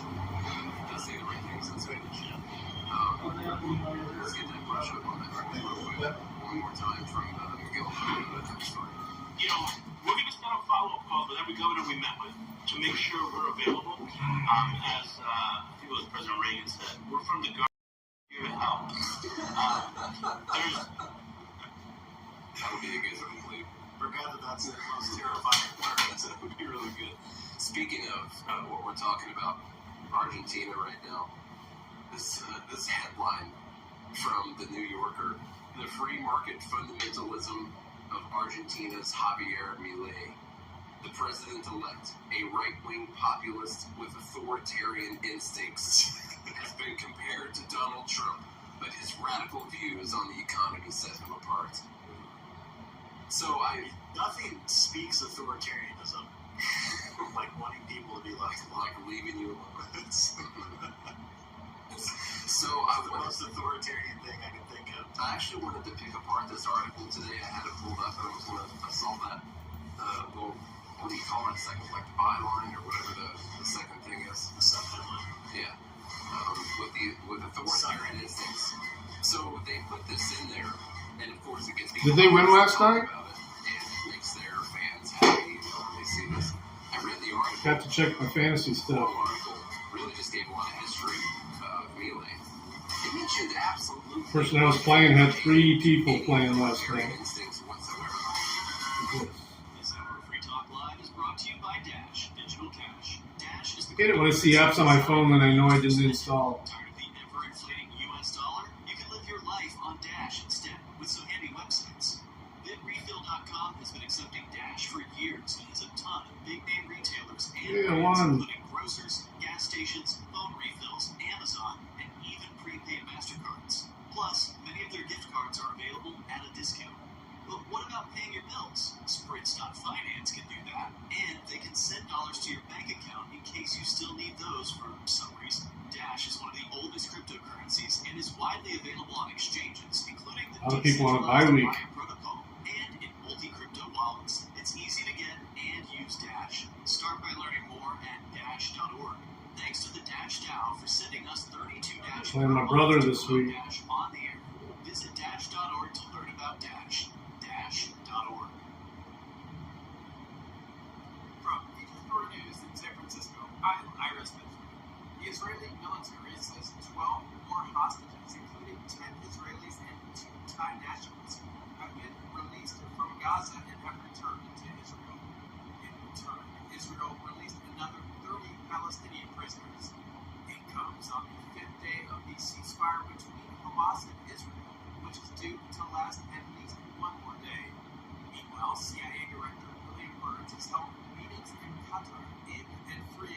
hostages. He reportedly met with his Israeli and Egyptian counterparts as he steps up efforts to Detroit plays New Orleans Sunday. by Hamas. A major political network is backing Nikki Haley's bid for the White House, a huge boost for the woman aiming to become the first female Republican Party nominee to run for U.S. president. FSN's Benji Hire reports. Money, data. Won in all three of my leagues. He's come a long way in US politics and put to swing this race in favour of Nikki Haley. She's described by AFP Action in its endorsement as someone who can turn the page and win, allowing the American people to move on from the current political era. The Conservative Network claims its internal polling shows the former South Carolina governor and former ambassador to the United Nations is in the best position to defeat Donald Trump in the primaries, despite still training for president as he advised for the Oval Office again. Sweet. This marks the first time that deep-pocketed group has thrown its weight behind a Republican candidate in the presidential primary stages.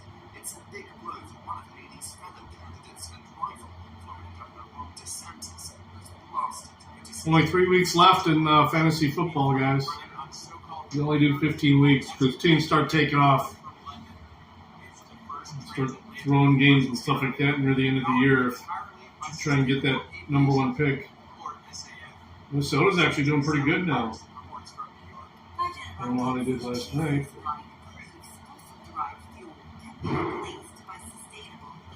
SAF is already used in small amounts, mixed with traditional jet fuel, but accounts for less than 0.1% of the aviation fuel used around the world. It's made from crops, household waste, and used cooking oil. Leaders in the aviation industry use SAF as the most effective way of bringing gas emissions down to zero. But some want the higher cost of the eco-fuel could push flight prices up, while some environmental campaigners say the only way to truly reduce emissions is to fly less. U.S. markets, the Dow Jones Are you? 0.2%. The S&P 500 was up 0.1%, and the Nasdaq rose 0.3%. From Arizona Wide, Our Matrix server is about as free as internet chat can be. Join the existing rooms or create your own at chat.freetalklive.com.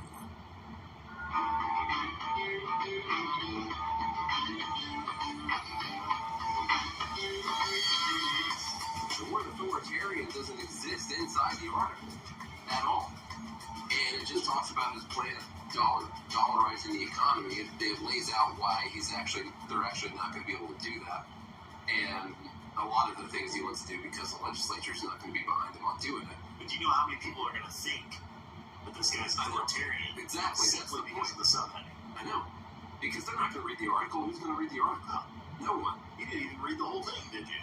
I did read the whole. The whole thing. I was trying very hard to find the examples they give of why he's an authoritarian, and they gave none, and they never mentioned the authoritarian thing again ever in the article at all. They just put it there solely so we would talk about it. Wow, the Bears beat them And so then you're like, I'm not 12-10. And that's what I said. Yep. I'm not going to control content on this earlier. So let's move on.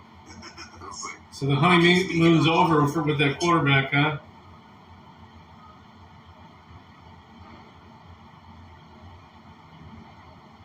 We didn't talk about it, so Yeah, very briefly. that's too bad. We're not going to give it another minute, though. Not one single other minute. You see these articles about Javier Milei all the time, though, right-wing, Trump-like, and I don't know what it I is. will say, look, so we do a podcast every day of the week on Good Morning Liberty. Do we? Yeah. Okay. So you can, if you're listening to the radio and you're like, I want more of that, Yeah. which you're probably not thinking, but if you are, For both of you. we do a podcast. And a while back, last year, I believe, I debated a very smart, intelligent lady, way smarter than I am. Her name is I Amanda. thought you were going to say the most ladies. She's probably smarter than most ladies, too. Statistically. But she's way smarter than I am. Anyway, I debated her anyway because I'm not scared. My co-host here, Nathaniel Paul, is terrified of debates. I said I would Which is be. fine. You could be scared of things like spiders and debates. And Those are my two biggest fears. and that's why you have someone like me. Yeah. That's why we work so well together. Because I don't fear those things at all. I fear other things. What was the debate about?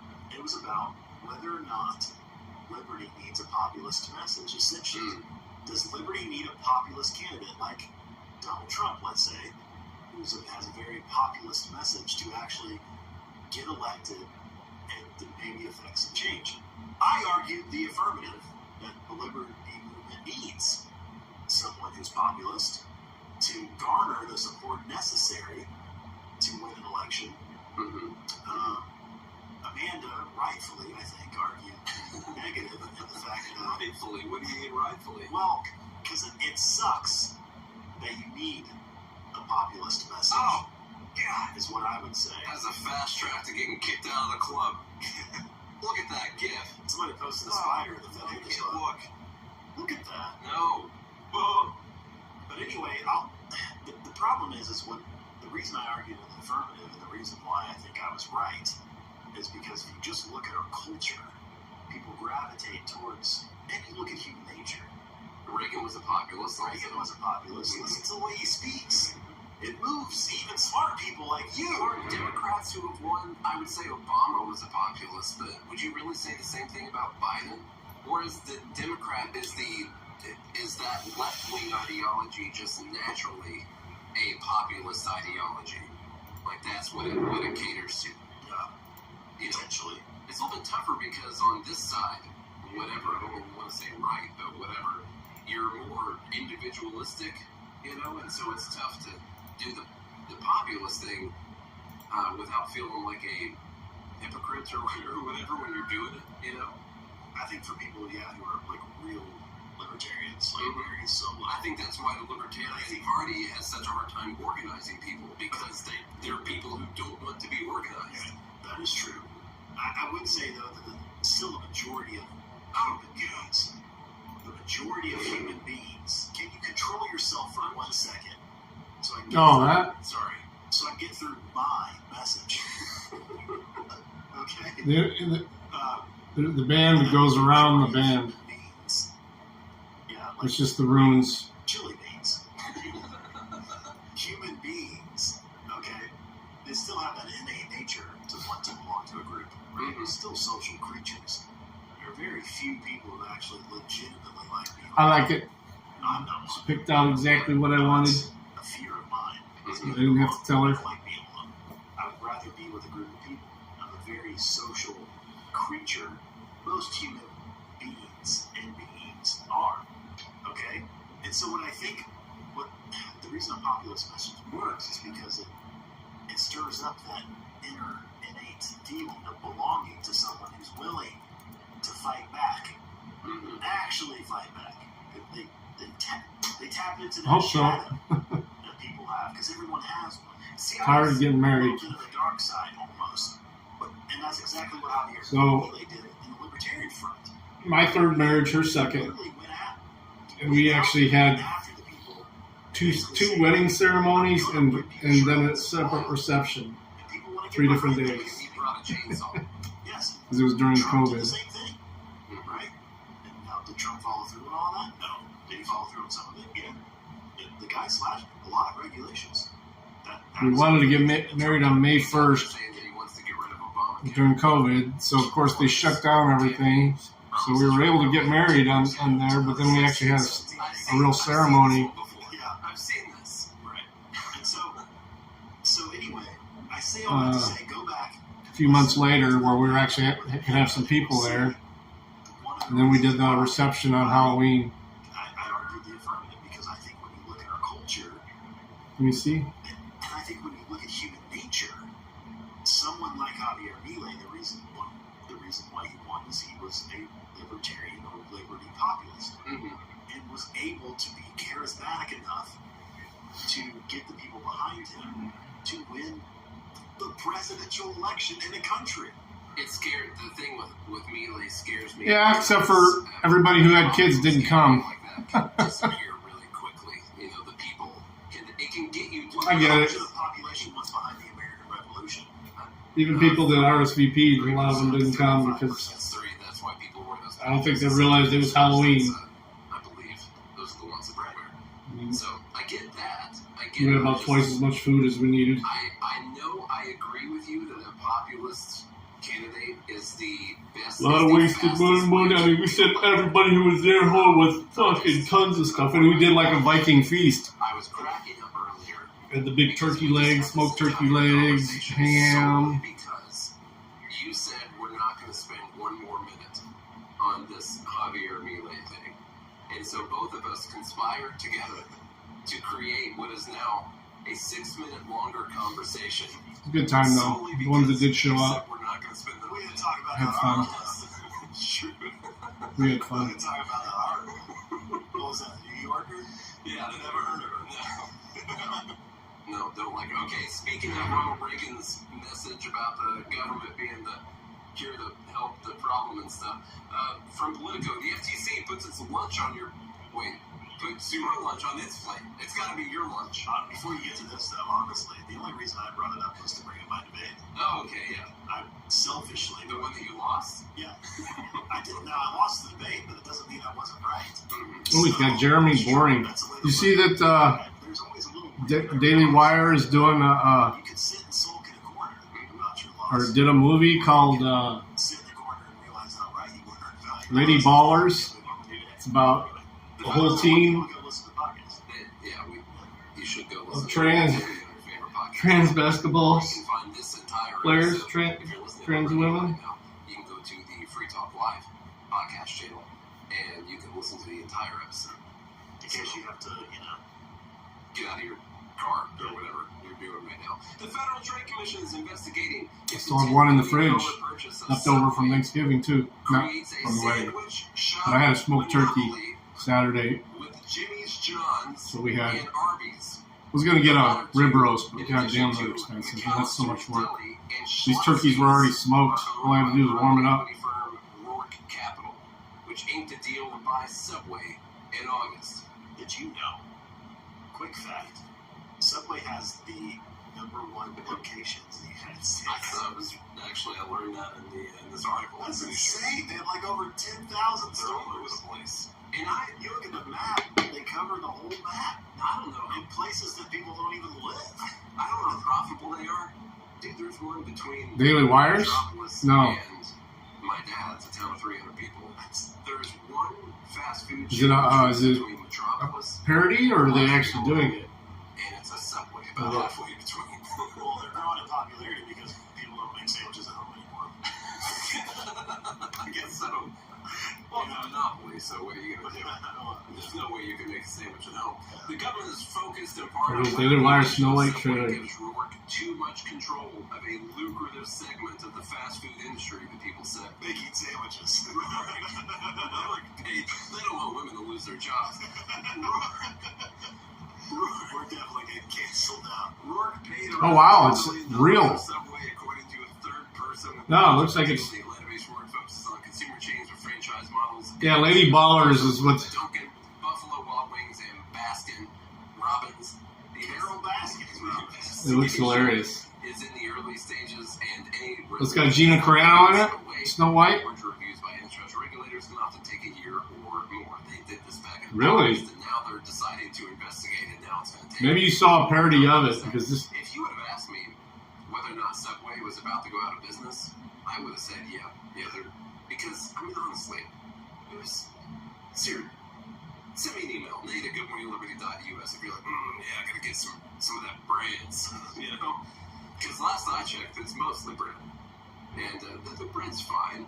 That's fine. The girl with the camera. Stopping at a Subway these days. I haven't eaten some. Jared's in prison. You know, who's going to Subway? I still see these athletes though. Isn't that that girl that does the That's true. Brett Cooper? Is that her name? Right. I think even Patrick Baumeister. No. Yeah, Brett Cooper. In any merger review, I see her shorts all the time. where they believe competition. She works for Daily Wire. The FTC should widen its focus beyond sandwiches, saying consumers are choosing between a wider array of options when deciding what to eat, and that Rourke owns only a small fraction of the total U.S. fast food market, according to two people. But they own all the sandwiches. Well, the sandwich shops.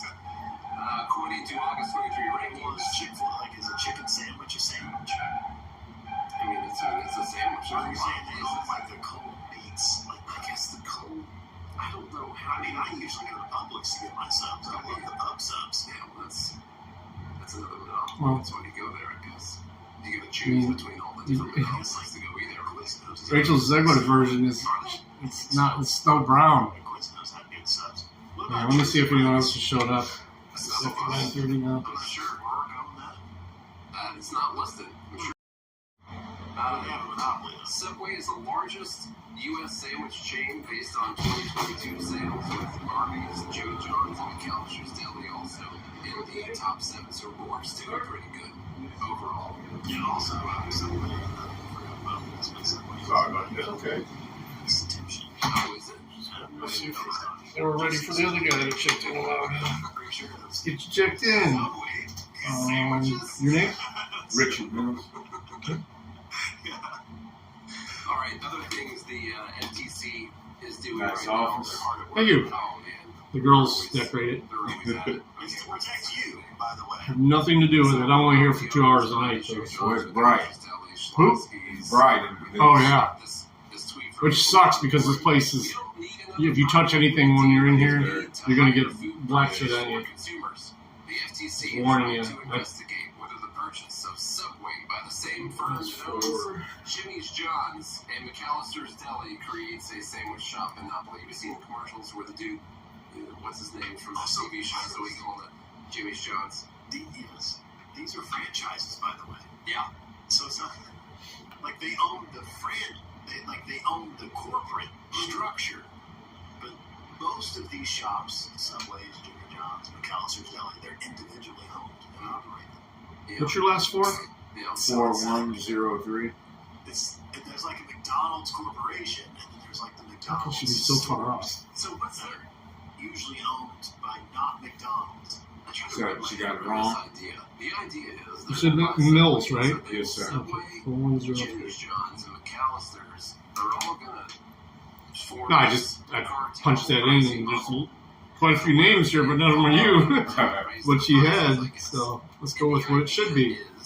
But now there's a sandwich monopoly. They got a sandwich monopoly, basically, and with the three of them together, kind of feels more like a cartel with one person kind of running There you are, the first one. sandwich Weird. cartel. You know, the dangerous Sabrina's usually pretty good out there. about making sure that's Bigger done right. sandwich bill, folks.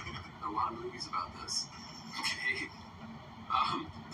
And Think of the pigs that are inspired.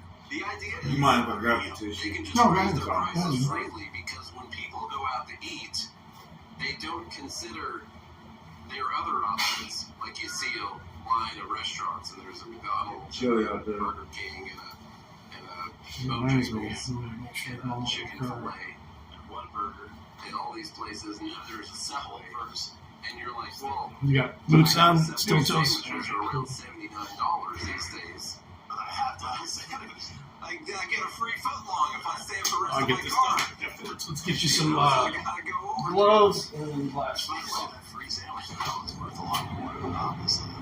So there's different ways that they have to compete. Not to mention the fact that you could buy your own gall-darn long bread and put your own meats on it and just eat that at home. You can make your own gallbladder long bread. You can Exactly. make it 2 foot long. Whatever length you want, man. It's up to you. It's constrained by the size of your oven. You can make that bread and you can put your own meats on it. And that's the problem. Ovens, That's big oven. especially gas powered. Yes, because that's back to the environment. I see where they're going with this. This is all part of a grand master plan right now. So there's all different ways that they have to compete with people, and of course, if they raise their prices more, people are willing to pay. They'll just go to another fast food restaurant or they'll go to a gas station, which also sells subpar sandwiches in their little cold section, or the Publix, which also sells sandwiches. You know, there's all sorts of places for these long sandwiches. These mysterious, I'm pretty sure they're important long sandwiches people have to get. Speedway has their own. They do. They do. Yeah. Just, yeah. Panera Breads. They got their own sandwiches out there. But Monopoly.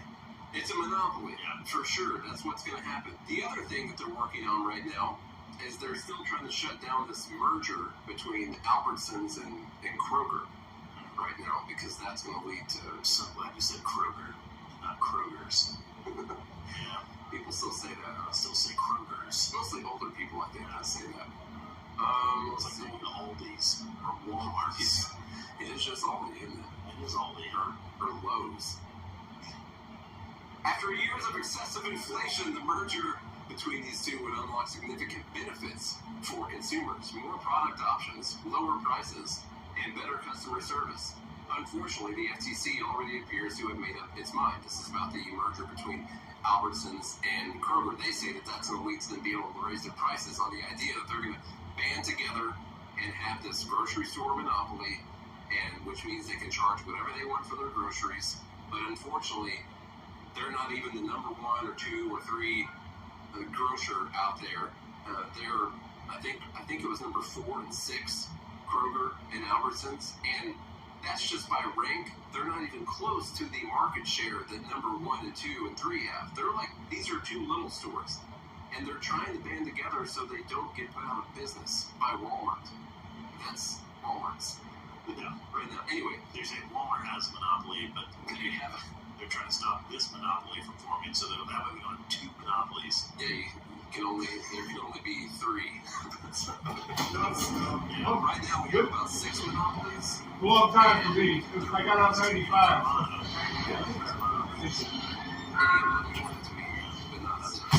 While the landmark deal All right. is expected to close until early 2 more. 2024, it has already been reported that the FTC is not satisfied with the proposal, despite Kroger having agreed. So we're 400 Seems pretty cool. in overlapping markets. They're just saying they're going to give away their stores that they fought, that they gave their own blood for. They're just going to give them away to try and make the FTC happy. According to 2 sources with knowledge, the FTC will likely take Kroger and Albertsons to court. If true, the court battle will be unfortunate but not surprising. Where are the numbers here? Lena Khan, who has not won a court case yet, she's taken all kinds of people to court to try and block mergers, and she's lost all of them, which is awesome. That's great. If there's a merger that is presenting a lot of risk of reducing competition, may even create a monopoly, how would it create a monopoly? We need to weigh those risks, and especially given that some of these remedies in the past have failed. Let me see here. It's amazing to me, though. It's like these people had nothing to do. But we created their positions, and now it's like that's what happens. You create these positions, and now they gotta go look at or something that's not even happening. And she just keeps using your money, by the way. She's losing all of these court cases. She's slowing down all of these business merger deals. Not only that, she's making people scared to do any mergers because they're worried they're about to spend a year in court when they She want to do a merger. probably gets bonuses just based on how many lawsuits she files. Yeah, that's it. She's trying. It's the thought that counts. She's doing something. There's no evidence that the Kroger-Albertsons merger would result in any of the supposed harm she believes it would. For starters, Kroger-Albertsons merger would not create a monopoly in the grocery market. According to a recent report by Retail Info, Walmart remains the nation's largest grocer, controlling, I hate to even use that word, they have earned 17% of the grocery market. The second and third largest grocers are... I went to Walmart grocery last night. Lacey went last night to Walmart. Last night or the night before. She went both nights. Wow, That's just how powerful they are. Putting yourself in danger. Well, she went to Mount Juliet this time. Yeah. Well, the reason I went is because they were open till 11. Mm-hmm. And it was like 9:45. The other places were Kroger. That's a monopoly. Closes at 10. Let's see, the second and third largest grocers are Amazon and Costco. Amazon. Second. Kroger and Albertsons are only a distant 4th and 6th with market shares of 4.4% and 2.2%. And so they're worried that the 2 of those are going to combine together, join forces to have a 6.6% controlling share, while Walmart has 17. They don't give the number for Amazon, but let's say it's 10. Or And that's whatever. because the Subway owner and the Kroger owner are their buddies. They're working together. They put Subways in the Krogers. Actually, those are in Walmarts these days, so... yeah, I don't know. If you follow it all the way through, though, it's a monopoly. Oh, yeah. Well, it definitely is a monopoly. We know that. So, in this article, they talk about how grocery stores, brick and mortar grocery stores, are on the decline, and a lot of people are ordering their groceries online from places like Amazon and Walmart. Yeah, and By the way. the problem is And Costco. for places like Kroger and Albertsons, as they lose their market share and their sales go down or they don't increase at the rate that, say, inflation is or something like that, or that their competitors are, they have a harder time offering some of the cheaper deals that they have. One thing that can help them is if they actually grow bigger, they combine together their two pretty good bank accounts. They've got Kroger brand foods, they've got Albertson brand foods that they have cheaper deals on, so they can actually offer cheaper products across both of the stores, and they can afford to try and take on Walmart, who has 3 times the market share that these two combined together would. Otherwise, what's going to happen is somewhere like Walmart and Amazon are just going to continue getting more and more of the market share, and Kroger or Albertsons or both are just going to go out of business. And then the only options you'll have are Walmart and Amazon and Costco. All the stuff that the FTC does ends up benefiting the biggest people, because these are two companies that are trying to stay alive right now, competing against Walmart. And if they aren't able to merge, they might not be able to stay alive, and then only Walmart will be left, thus creating a mega monopoly. A MAGA monopoly, in fact. So, The superstore. yes, Big, super MAGA. because Walmart had their monopolies on those. Exactly. All right, man, we gotta go. Look at the time. Look at that time. All right, if you enjoyed today's show, or you didn't, either one, then stick around for more. Or don't. I don't care. Doesn't matter. And neither does liberty. It really matters not. It matters not. The only thing that matters is liberty, and if you don't care about it, that's on you. I can't control that. I don't have a monopoly on liberty. And you can find that at goodmorningliberty.us.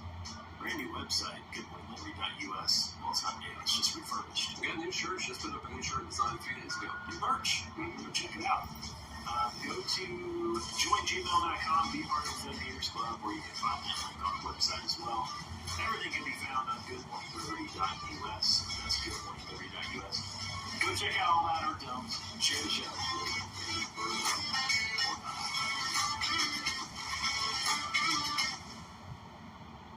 Coming up a little later, the 10 best careers for someone at your level of attractiveness. Right now, we have something truly incredible for you. Kenneth Quinn is a real-life psychic medium who claims that he can communicate with dead acquaintances. He's written a new book. It's called Small Talk from Beyond, Speaking with Distant Relatives and Friends of Friends. Hi, Kenneth. I hear you've written that you're able to connect people with the spirits of their old college professors or roommates they didn't really know that well. When did you realize that you had this gift? Well, it was a day after my... Everybody loses its slots on this in here. The only person I've seen win big is Jared. Everybody loses. Let me turn on this last. That's the. Yeah.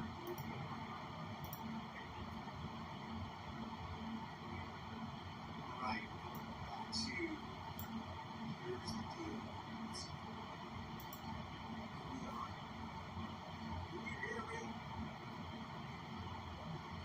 All right, welcome. Yeah, we're on. Okay, you should be able to hear me. I appreciate you guys joining. Before we start, I want to find out who in the audience sent me this book right here. I just picked this up from my post office. I don't usually go to the post office. As a matter of fact, it takes me like a month and a half, 2 months to go because I rarely get mail. If you want to send me snail mail, I love to read your letters. I read everything. Unless you send me like a packet of stuff that's that big, and it's like, man, I can't read that. So somebody sent me this right here.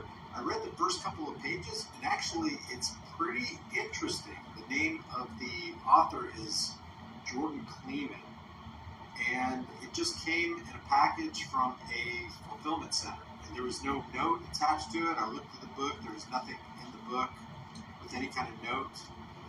So whoever sent me this book, thank you. I appreciate it. It does look interesting. I just want to know who to thank. I appreciate that. What's up, Hopkinson, New Mexico citizen?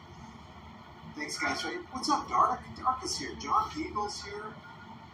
You guys can hear me okay? I don't know what this stack is. It's some serious stuff. Hopefully the audio will hold up. I was watching some videos, some recommended videos today, And I want to tip my hat to San Joaquin Valley Transparency. Dave's doing a really good job over there. Dave and I talk sometimes, and I just feel this guy's heart. He wants to change the world, and he wants to do it through knowledge. Just like Schoolhouse Rock said back in the 1970s, knowledge is power, and that's true. We got to take that knowledge and we have to put it into practice. We have to apply it, and that right there is wisdom. That's where wisdom and knowledge meet. Ben Shapiro. Rubber meets the road. Take that knowledge and thrust it into our daily lives from a good nature, from a good place, from a motivation of, hey, I want to see more freedom for me, for my family, and for you and your family. I see that as a net positive for all of humanity. I don't care if you're an American. It doesn't matter what country you're in watching this broadcast. Yeah, they're the same thing. I just gave it an alias. American topics from American The heist. It's really not to the exclusion of everybody else in the world, because I know that you have your own tyranny that you have to deal with. And it needs to be stamped out anywhere it's found in this reality. So hats off to Dave from San Joaquin Valley Transparency. He's trying to put cuffs on you. This video together that we're going to go over right now. The original uploader is Floyd Murray. And I don't know Floyd. I've never talked to Floyd, but after watching this video right here, I thought I subscribed to him. I just subscribed to him because I want to see more content coming out of this guy. He did a fantastic job exposing a policing for profit scam and racket in Woodbridge Township, New Jersey. And we're going to go through this. We're going to make commentary along the way, but I kind of want to springboard this off of a quote that comes from, I think it's by a guy named William Bloom. He said something to the effect of, no matter how paranoid or conspiracy-minded you are, what government is actually doing is worse than you can possibly imagine. So we're going to take a look at what this local government, we're not even talking about a state government. So what's the guidelines on? I got 2 employees out here. They smell so bad it's unbearable. Right. Yesterday, one little guy, I end up pulling him to the side because I actually personally know him. Yeah. Like, I know your grandma, your first cousin is my niece, my brother's daughter. So I'm like, what's going on, man? Why did you get in the shower today? You know what I'm saying? We comfortable enough to be talking freely. He's like, I'm not. I said, something going on. It ain't just like musty. Did you like have sex before you got here or something? Like, what the fuck? Mm-hmm. He's like, let me tell you something in your ear. And when he put his hand on, where the fuck your hands been at? Like, come here. So he was so bad. It smelled so bad yesterday that I was just like, it's like a gagging. He back today with the same smell. I almost want to send him home. So do y'all send them home for hygiene? They get a person. I mean, they're instructed that their hygiene is important, especially if you work close by somebody back. And I'm like, this is unbearable. Like, I mean, they ain't no fans on because it's cold. Yeah, you that's for hot. You walked in here because you came in smelling like that shit. Like, what the fuck? I thought you were talking about like they smell like weed because it's. No, I ain't worried about that. They always they be lighting it up before they even get out to the fucking party. It seemed like I can bear with that shit. You smell like that, just smell how you smell. Oh yeah, I would too. BO is one of my biggest. It's like one of my biggest pet peeves in this mother. I'm like, everybody just like. Talk to Anthony about it. They're instructed that they're supposed to have their hygiene in order when they come in. That is something they sign off on. Your way first, they got your feet. I sent them to this office like, hey, today is not working out for you. We're going to send you home. And I'm going to need for you to come back fresh tomorrow. We'll start fresh tomorrow. Yeah. I'll send it to you. Thank you. I'm like, I don't know how to do this shit without, you know what I'm saying? There's no real hard way to do it, but it's part of the job. I tried to call his grandma today, so I was like, hey, why don't you call your grandson and tell him like to get his shit together before you come back to work? Because that's not only that, me looking at him, that's embarrassing to you as y'all my people. You know what I'm saying? So, oh yeah, I get it. Oh my God, damn it. So just a little more. You know what I'm saying? It'll be all right. It won't hurt. Oh man. Yeah, I forgot to flip it. I didn't want to do it. She was already in, and I didn't want to do it in front of her. But people, the stinky folks, when they come in. That's a very tall black woman. We're not talking about a federal government. This is just a local government. When you go up the ladder, and the ring of power gets bigger and bigger, and bank accounts get bulkier and bulkier, and psychopaths get more psychopathic. It gets worse and worse. Film stink. From local government to state government to federal government. It doesn't get better, folks. Hey, what the fuck am I going to say to these guys? Man, go home, take a shower, come back tomorrow. So this is just a local government, local police station One in the was stink. caught in a racketeering scheme, basically depriving people that they're supposed to be protecting and serving out of their hard-earned income, not for committing Sorry, crime. Bob. I was going to share this with you real fast. That's it right there. Proud of him, man. Oh, yeah. Should be. Thank you, sir. Yep. Hey, how's it going, bud? You never came back and saw me about that direct deposit. Oh, I was going to wait, but then I guess I got to complain with that. That's not why you're here. Man, we got to do something about the hygiene. We're not going to let you work the shit. Yeah, I know, like, I had a busy day yesterday, Mhm. you know. I didn't get in the house yesterday. But it's the. I mean, I got it. It just is close proximities. Everyone's working there. They're not going to let you stay out there when the hygiene isn't up to par. Yeah.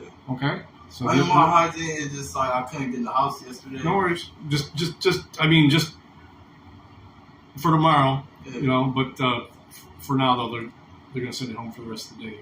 All right. So go ahead and punch out. Okay. I could still do one direct deposit number.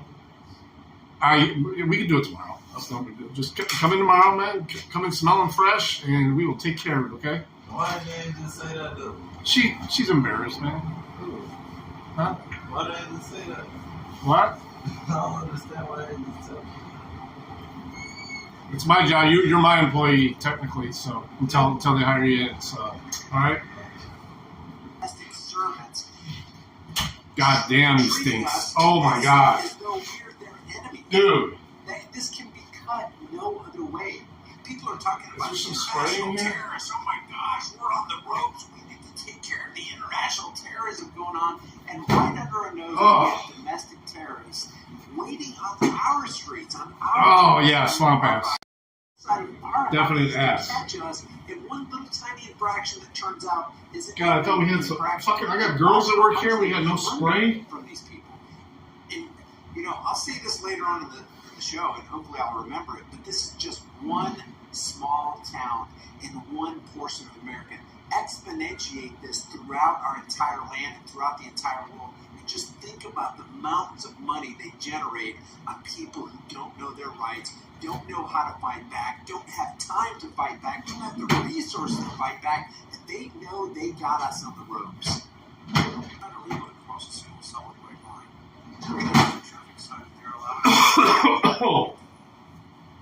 Each of these drivers were issued a traffic violation ticket under New Jersey State Statutes 39:4-88 Bravo, which is traffic on marked lanes, unsafe lane change.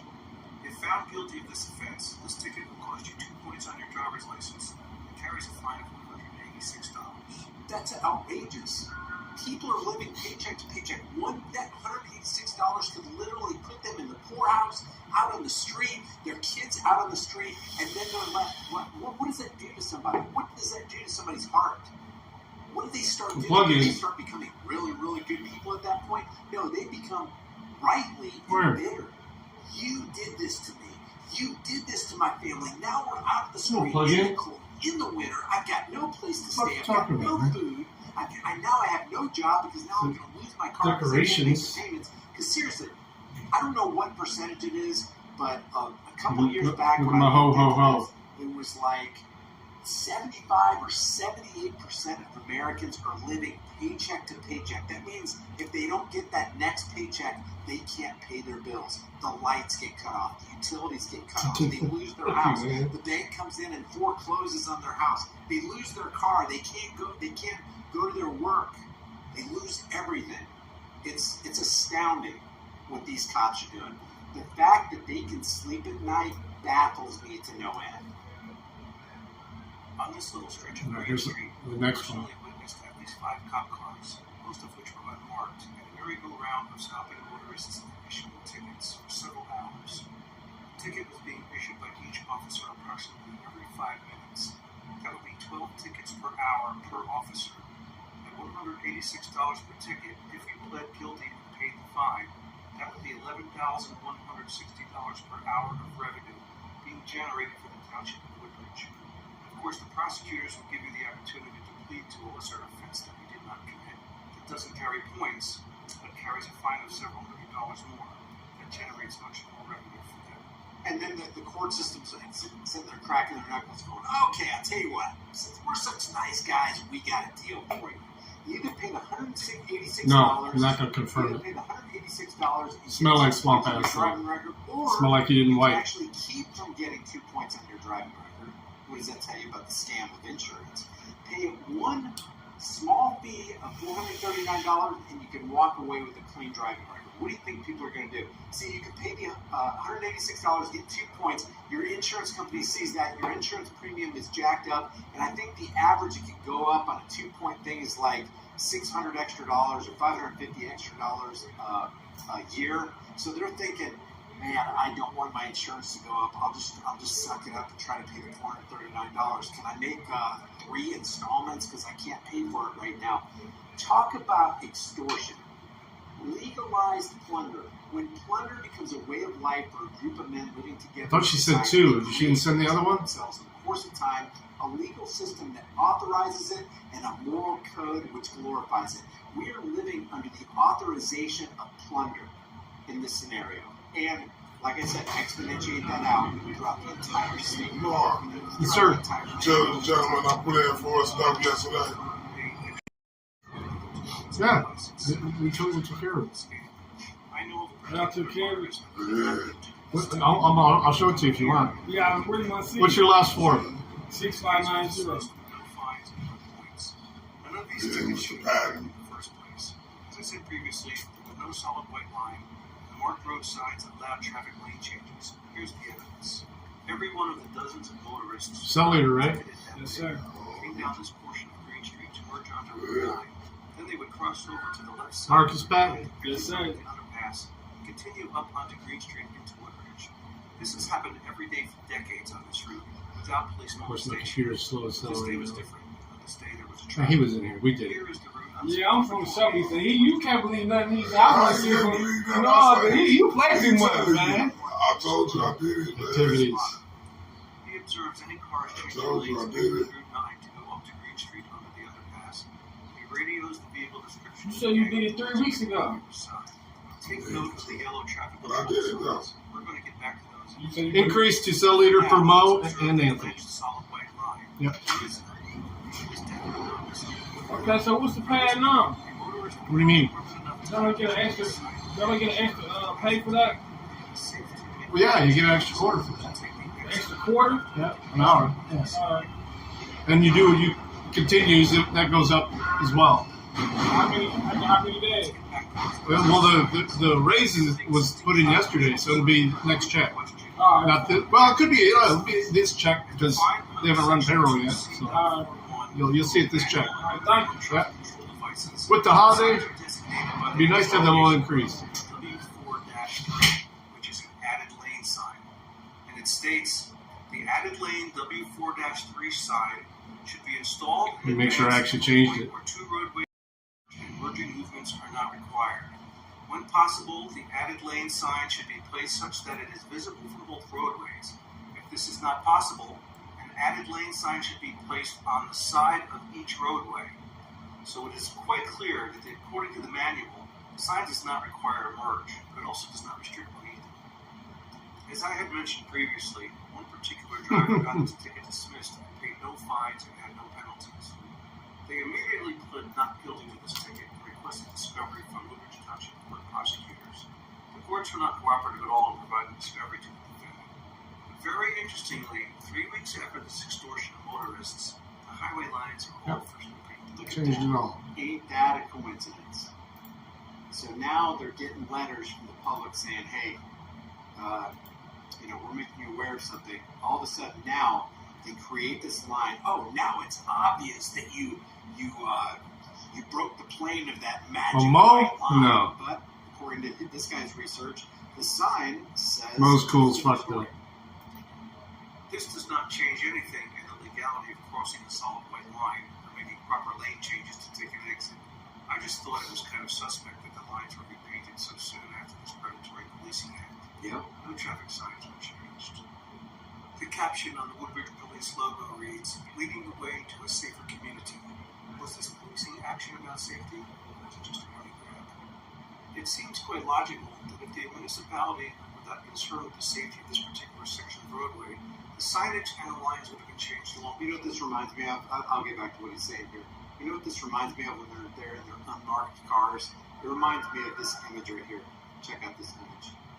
You got the predators on the plain of the Serengeti lying in wait for some weak part of the herd to come along so that they can pounce on you. That's what this is. You got predators on the Serengeti plain, and you got predatory policing on the American plain. And who are the weak link? The people that don't know their rights. Or you know your rights and you just can't afford to break away from work to go to the kangaroo court and try to fight the stupid ticket.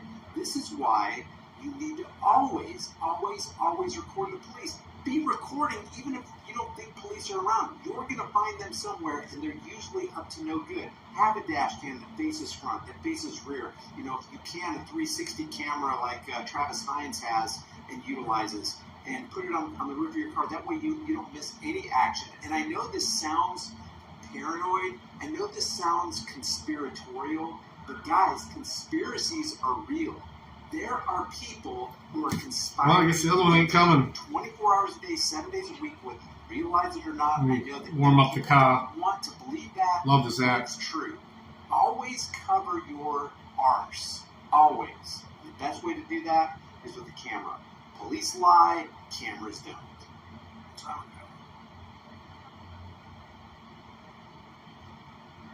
It does not appear that safety was a concern when each officer, after just having written a ticket, would hurry to get back in line to write another one by making an illegal U-turn into the blind spot of oncoming traffic exiting off Route 9, and then park right at the top of the hill of that exit, blocking the view of anyone coming up Oakwood Avenue to make a right turn onto Green Street, as this vehicle is doing right here in this video.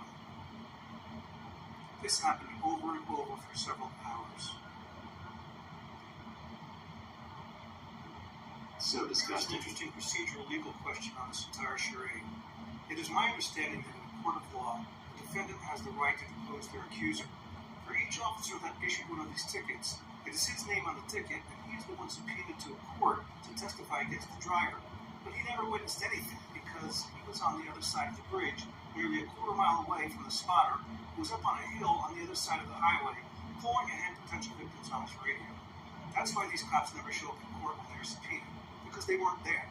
Anyone with a legal background, please comment on this with your thoughts and experience. And that is a good question. So what happens if they do appear in court? But it really doesn't matter to them because they have qualified immunity. You've got the court system and the judges in the back pocket of the political parasites who create the legislative edicts that actually make us less free, not more free, because when you create more and more laws, you take away more and more freedoms from the people. When you have less and less freedoms because of the creation of more and more laws, and you have less and less freedoms, and you have less and less liberties that are supposed to be there in the Constitution to protect you, then what do you have in society? You've got growing tyranny and diminishing liberty. That's not something you want. And when people are constantly giving away their liberties for this politically promised security that never comes, guess what we deserve? And I mean it. We deserve it. We deserve the tyranny that we laid down in front of and bowed down to and kiss the boots up and lick the shoe polish. That's why people are calling other people who applaud tyranny bootlickers. I mean, what else do you call them? It's like, do you realize what you're actually doing in life when you bow down and you applaud the police back the blue until it happens to you? Even when it does happen to them, people continue to back the blue. As they're getting brutalized, as the torture cuffs are being applied and they're being stuck in the back of the car. Yeah, he was confused by that request, wasn't he? I support the police. And guess what, buddy? You got what you deserved, didn't you?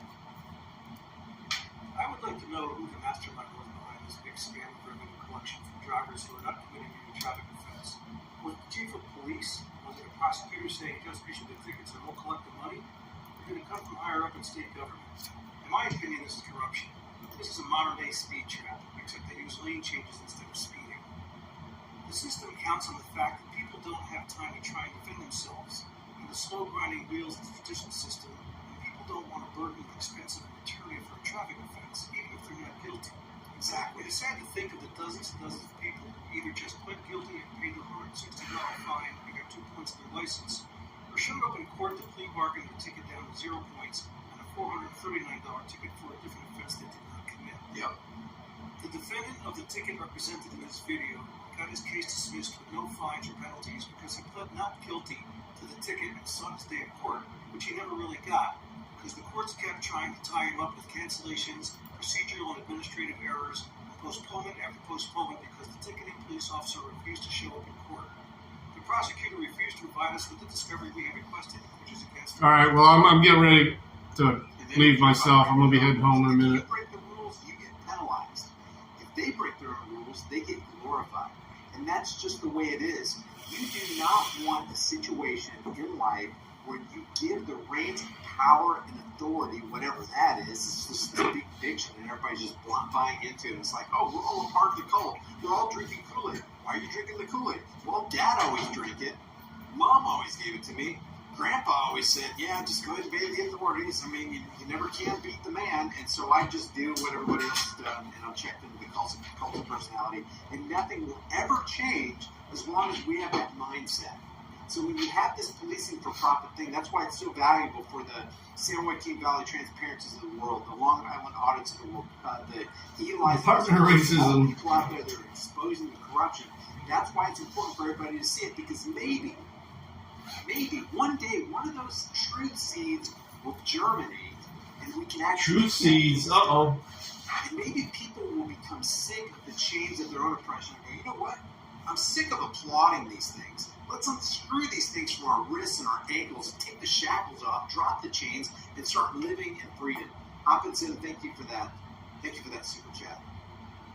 Here is the final hearing with the judge, who had no choice but to dismiss this case because the prosecutors couldn't prove anything.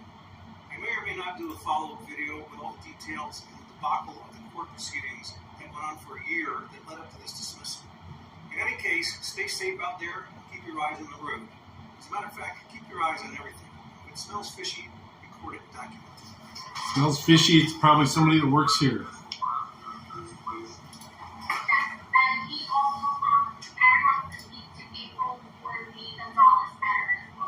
I have not seen this part, so I don't know what this is. Let's see.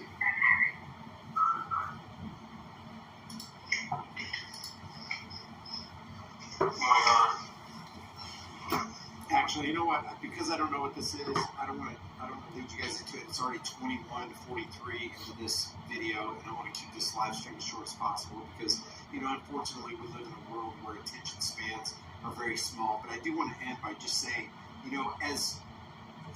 I don't think you can be conspiracy-minded or paranoid enough, because what the government is actually doing, the tiny scratch on the iceberg that we've left is so minuscule, and there's so much lying beneath the water that it is startling to try to think about, to try to imagine.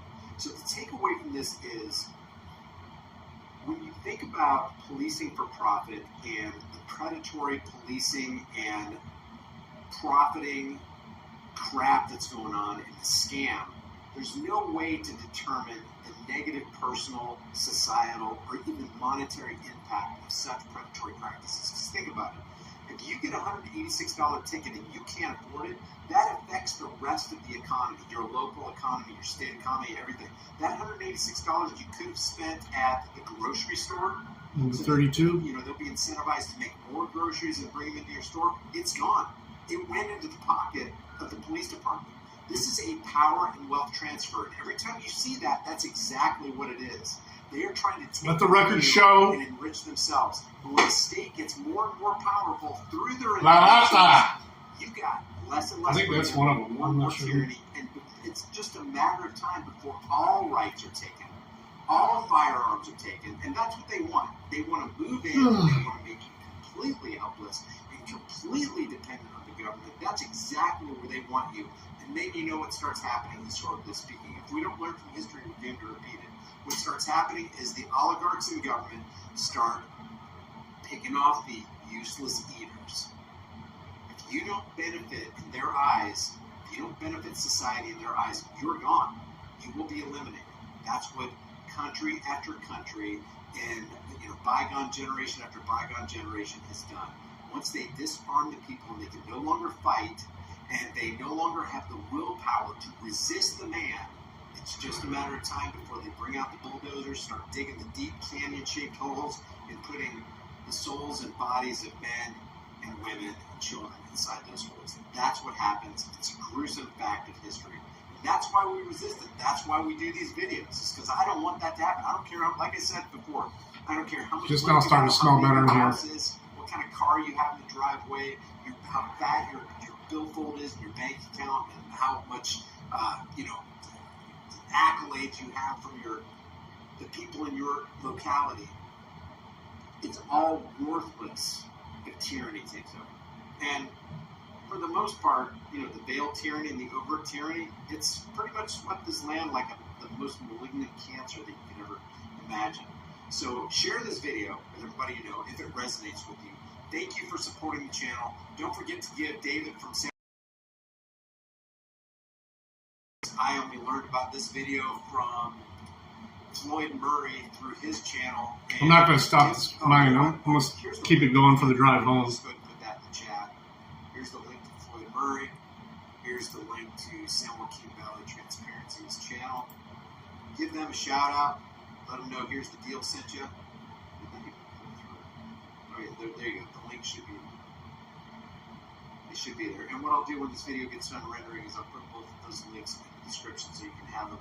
Just to let you know, I pin comments all the time, and a large percentage of the time they disappear. I see people all the time, hey man, I left a comment. Brian, are you deleting comments? I've never deleted a comment since I've been in the internet for over a decade and never will, never plan to. I don't care. Leave whatever comment you want. I'm not a resub. That's the YouTube algo. I don't know how this all works, but that's what's happening.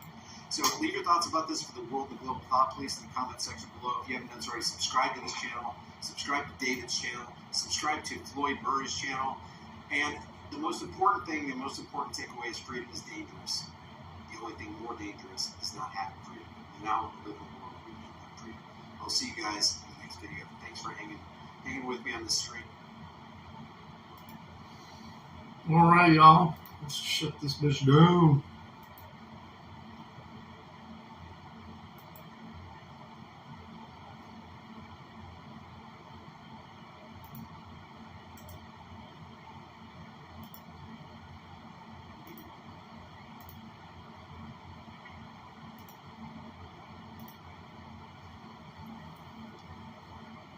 Driving home.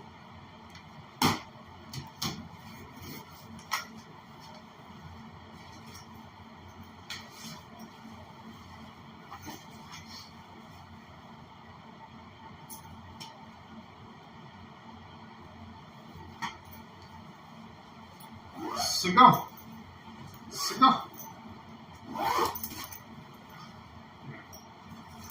Get the flack out.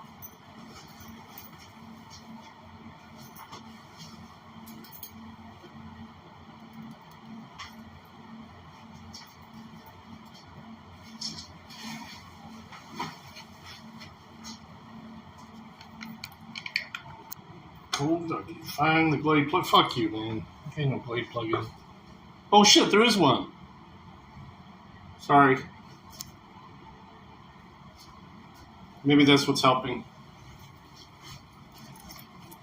Oh damn, I'm blind.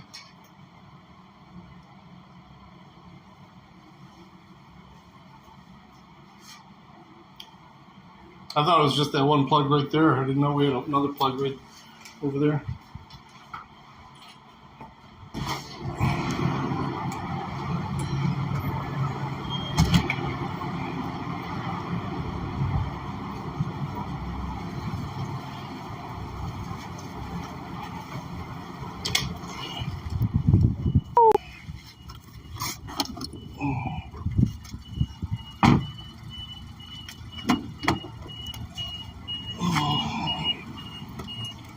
Burr. Burr, bitch.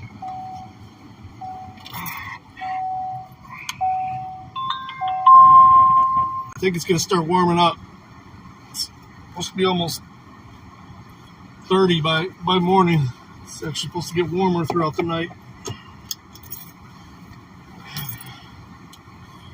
right, let me get a few things set up here.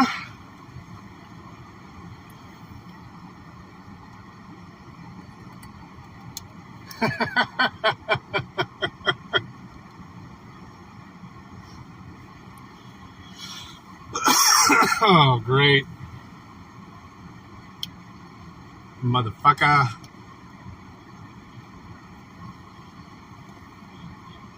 Fuck you, man.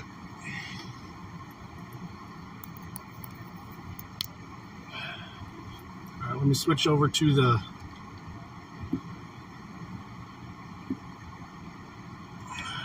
car's Wi-Fi.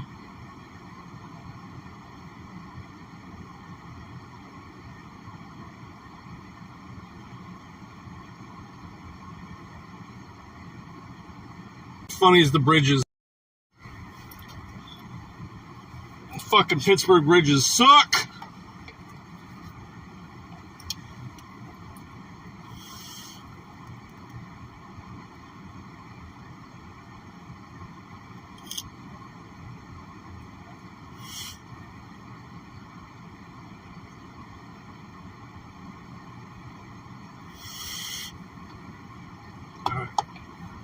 Get the flock out. Go home and have some chili.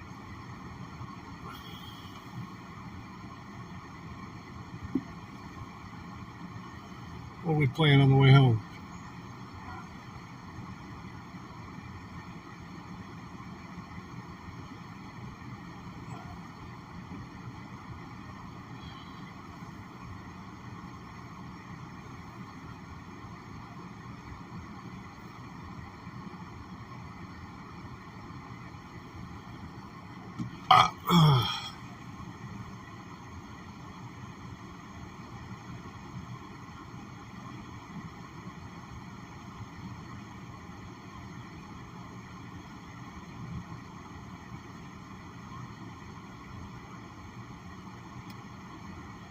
It was a new,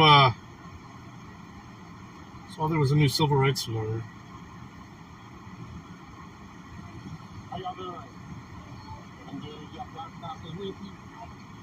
Where y'all think the team go?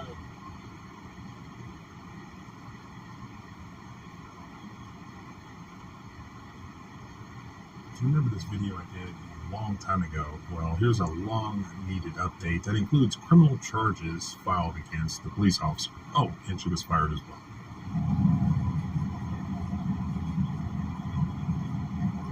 Oh yeah, I remember this one.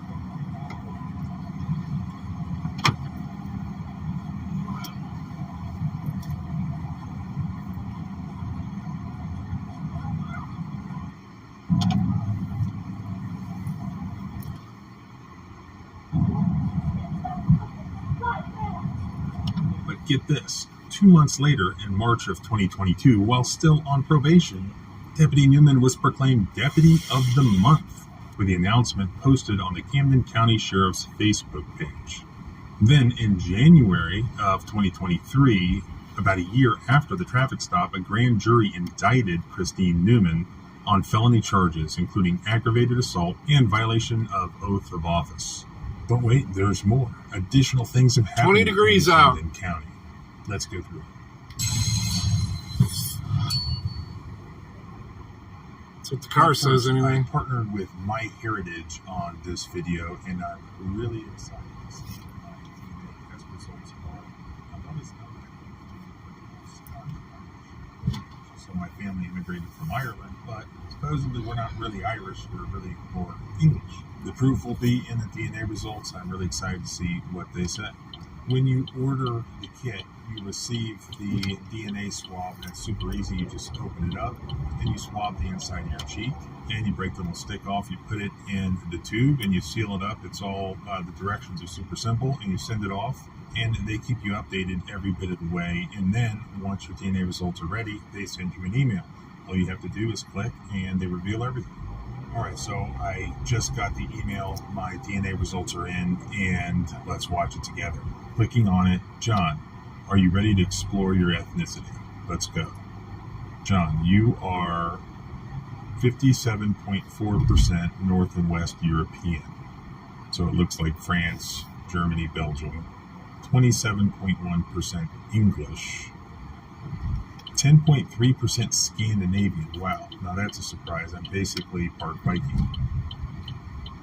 2.2% Iberian, so Spanish and Portugal. I had no idea. So that's really interesting. It actually shows you DNA matches, and then I found where the Scandinavian comes from because my great-grandmother actually apparently was full-blooded Swedish. As a lawyer, it's important to know here before using the service that MyHeritage has committed in its privacy policy to never sell or license genetic data. If you're interested in this, which you should so be, did 23andMe, MyHeritage has but a promotion they do it right anyway. now. Just click the link in the description box and use the coupon code JOHN for free shipping. Thanks again to MyHeritage for partnering with me on this video. Now let's get back to it. On a Sunday morning in January of 2022, this driver ran a stop sign. She admitted it. Her license had been suspended because of a lapse in her auto insurance coverage, which she was disputing. The Camden County Sheriff's deputy who pulled her over asked her to get out of her pickup truck. The driver asked why and asked for the deputy's supervisor. Moments later, the deputy, Christine Newman, was pulling the driver out of the pickup and forcing her onto the pavement.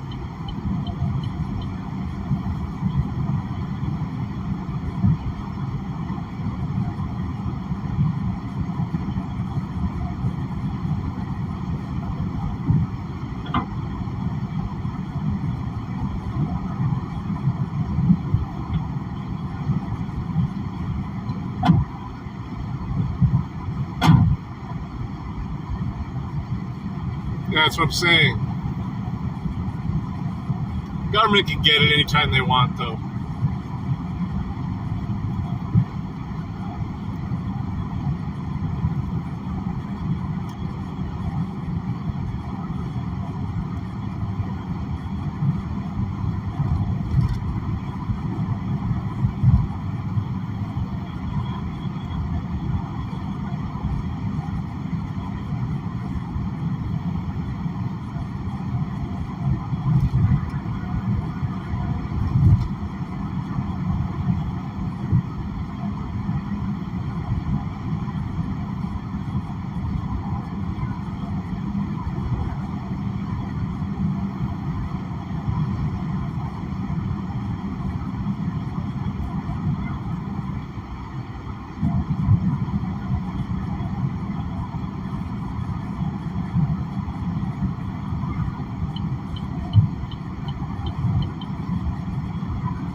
A plainclothes backup officer arrived at that moment and tased the driver as he helped the deputy turn the driver over, face down on the pavement. Deputy Newman cuffed the driver's wrists behind her back.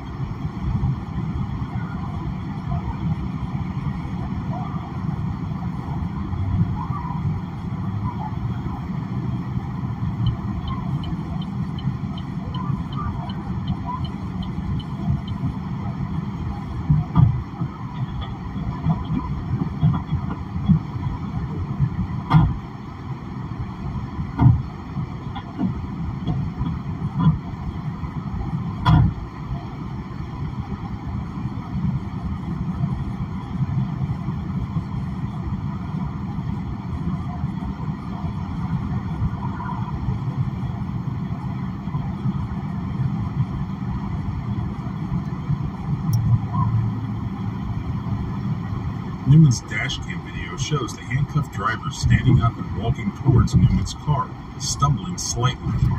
The video shows Newman slapping the driver in the face twice, then forcing the driver to bend forward while slamming the driver's head into the front of Newman's car.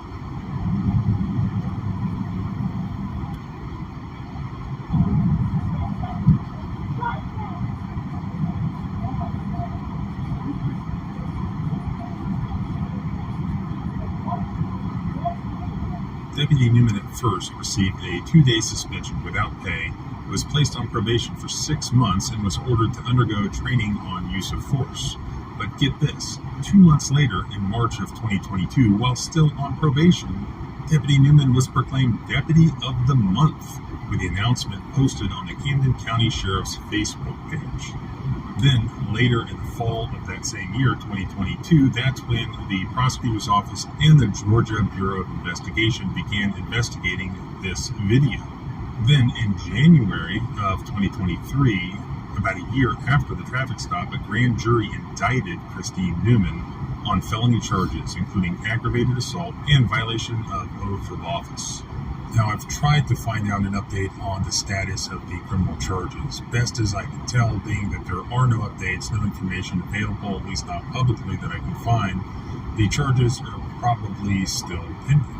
Also, in the last media report that I could find on this, her civil rights lawyer had mentioned that there would be imminently a federal lawsuit filed. I have searched all three U.S. federal district courts in the state of Georgia and have not found any that have a defendant named Christine Newman. So it doesn't appear that at least a federal lawsuit has been filed as of yet. But it was also the Camden County Sheriff's Office who was involved in the shooting of Leonard Cure, who was the guy you may have seen in the news who had been wrongfully imprisoned, and he ends up at this traffic stop in Camden County, Georgia. And he gets fatally shot by a sheriff's deputy there, basically point-blank range during a traffic stop. Now, that involved Sheriff's Deputy Staff Sergeant Buck Aldridge. Personnel records show that this deputy, Aldridge, was fired in August of 2017 by a police department in the same Georgia county after he threw a woman to the ground and handcuffed her during a traffic stop. Then, guess what? The Camden County Sheriff's Office hired him 9 months later. Aldridge was hired by the Sheriff's Office in May of 2018. He did disclose the fact that he had been fired on his job application. This is an example, or yet another example, of Camden County Sheriff Jim Proctor tolerating his police officers using unnecessary violence. Proctor has been sheriff for around a decade. Since last year, 6 Camden County deputies have been indicted on felony charges and fired for violence against jail detainees and a motorist. In September of 2022, jail security cameras recorded guards rushing into the cell of Jarrett Hobbs, who was punched in the head and neck and hurled against a wall.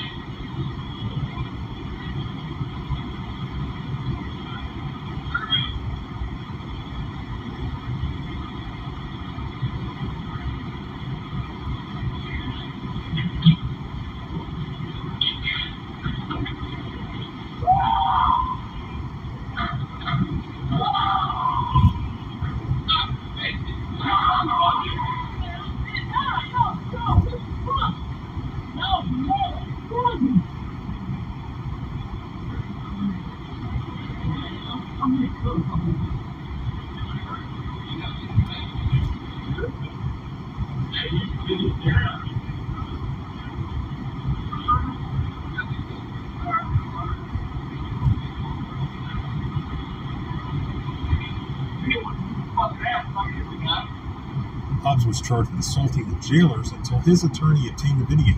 His charges were dropped and 3 deputies were indicted. 2 more jailers were charged and fired for incidents in March and July.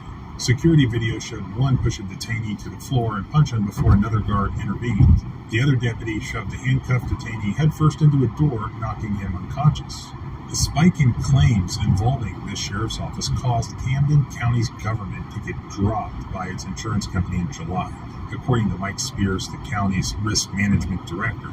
The county got new policies, he said, but its deductible for liability has now jumped from $25,000 per claim to $250,000. Gee, I can't imagine why.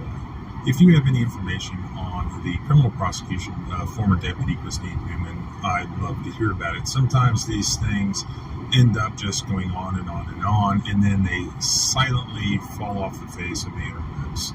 And that's a lot of times how cops get out of being prosecuted. So the important thing is to make sure that this story is out there and doesn't go away. So please share. Also subscribe both here and at the blog at thecivilrightslawyer.com. My contact information is available if you want to reach out. Remember, freedom is scary. Deal with it.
What you're saying is interesting because these depositions occurred after you wrote your report.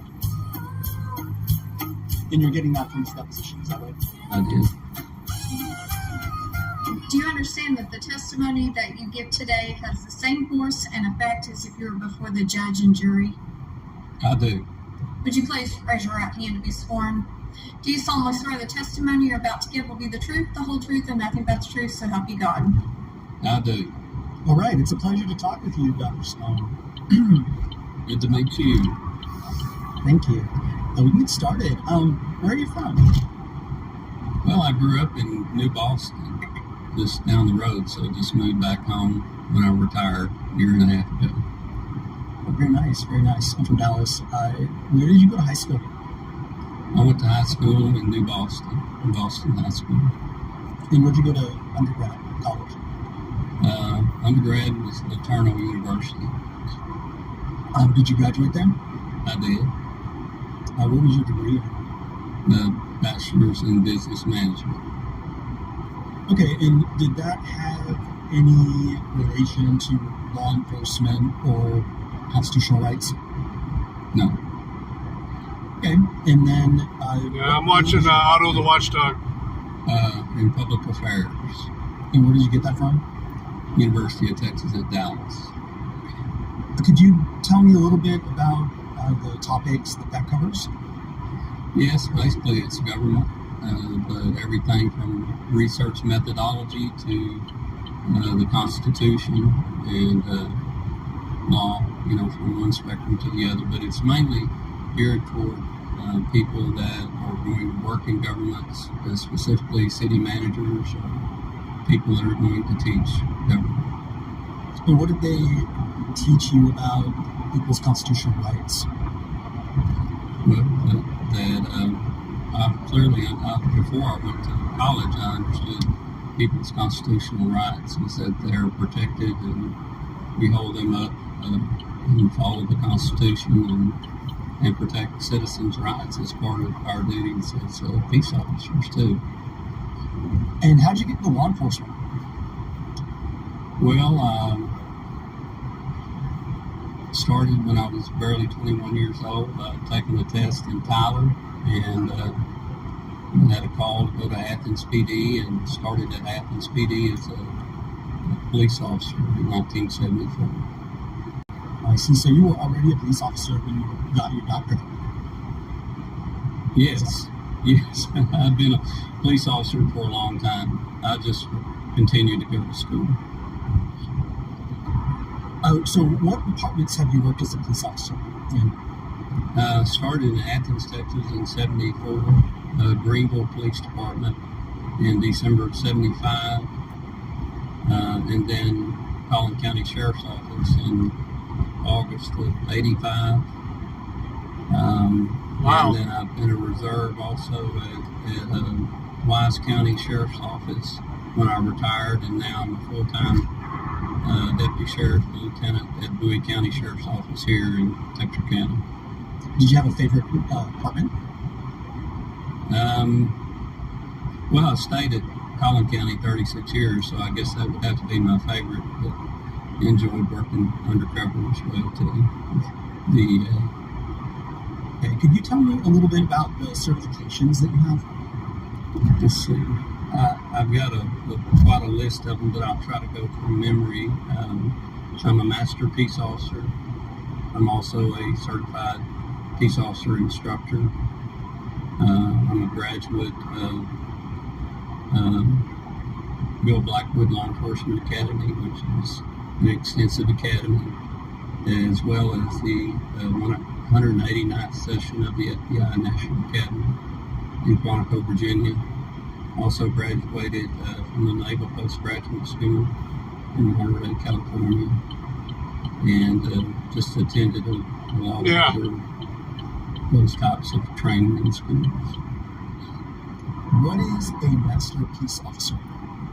The Master Peace Officer designation is really the highest level of training, experience, and education. You're designated with a certain number of each one of those, a Master Peace Officer. And could you tell me about your experience as a peace officer instructor? What did that involve?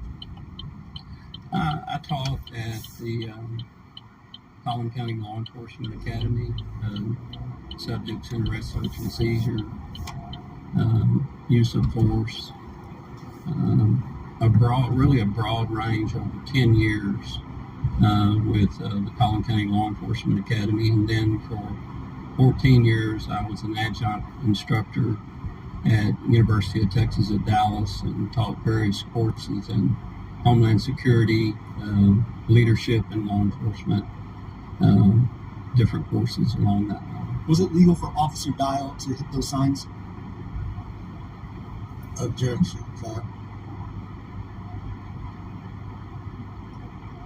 When you have an individual holding something up in front of them and you're interviewing that person, the officer has a right to search that person for weapons. So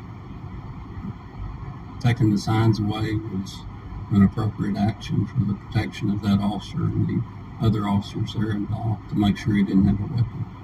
Do officers have the right to search anyone for weapons? No, sir.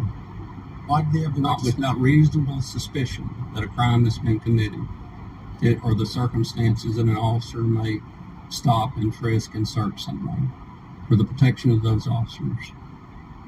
If I'm holding some papers in my hand, does an officer have the right to knock them out of my hand for? Well, how big are the papers? Are they 3x5 cards or big placards? Are you saying that the size of the signs justified Dial hitting those signs? The view of Knowles being able to hide a weapon behind him, he could remove those signs to search him and make sure he doesn't have a weapon. Are you saying that it was reasonable to think that Knowles was hiding a weapon in between the signs in his hands? No. He'd have it on his person. Not in his hands, on his person. So why was it reasonable to hit the signs? So he could see if there was a weapon or any view of a weapon. So are you saying that he was looking for a weapon that was not in his hands? Yes. And that was reasonable to do? Yes. To your knowledge, when officers are conducting searches, do they always slap things out of your hands? Objection, sir. In that situation, it was reasonable. Why couldn't they search him for weapons without knocking the signs out of his hands? Objection, sir. He was uncooperative. He wouldn't even show him the signs. Would it be reasonable to visually inspect his person for weapons? That's exactly what he did. Is that right? He removed an object that obstructed his view of the majority of the person's body. Could he have changed his vantage point to get a different view? Objection, sir. Well, it asked to see the signs, and the individual, they had reasonable suspicion that a crime had been committed. Well, therefore, they had the justification for search, and the signs were blocking the view. They're big enough that he could have a weapon in his waistband or anywhere else. So that's my basis for that opinion. But you just said that he hit those signs to search for weapons, correct? Well, what I was saying that was the purpose of getting the signs out of his hand would be my position on it. How do you know that was the purpose? When I interviewed him, he told me that he had knocked the signs away, or he was concerned about the person having a weapon. You're saying that Dial told you that he hit those signs to search for weapons. Is that right? I don't know whether it was inferred or we had a discussion about it. Anyhow, I believe that's the reason that he hit the signs. Did he tell you that's the reason he hit the signs?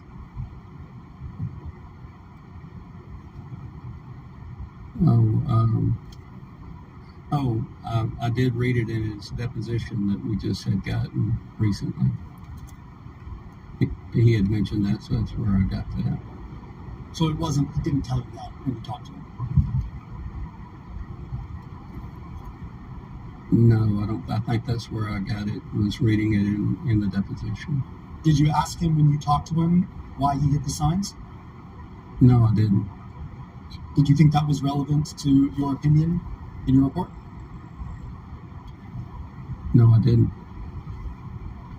You're saying that you didn't think that it was important to your opinion in this report whether Dial had a legal foundation for hitting those signs? Not that Yeah, I'm bad at lying, see? I mean, we don't need a legal reason to knock a sign from somebody's hand. Well, I don't understand. I don't understand that question. Do you need a legal reason to hit a sign? No. What? Other than to search. I mean, that's what he said was his intent. An officer can take whatever action they think is necessary to search or protect themselves or the others that are at that scene. Now, what you're saying is interesting because these depositions occurred after you wrote your report.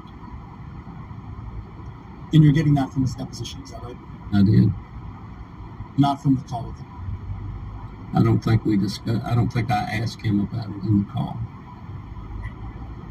Is it right that you think that Dial had the legal right to knock the signs out of Knowles' hands? Legal right when it comes to an officer's discretion at a scene, that's at the officer's discretion. And I don't know what would be illegal about removing the signs for whatever reason if they're there doing an investigation. Is it reasonable for Dial to have hit the signs to be able to read the signs? Objection. Fine. Yes, I think it's reasonable that he knocked the signs if he wanted to read the signs. Would the contents of the signs make a difference in this case?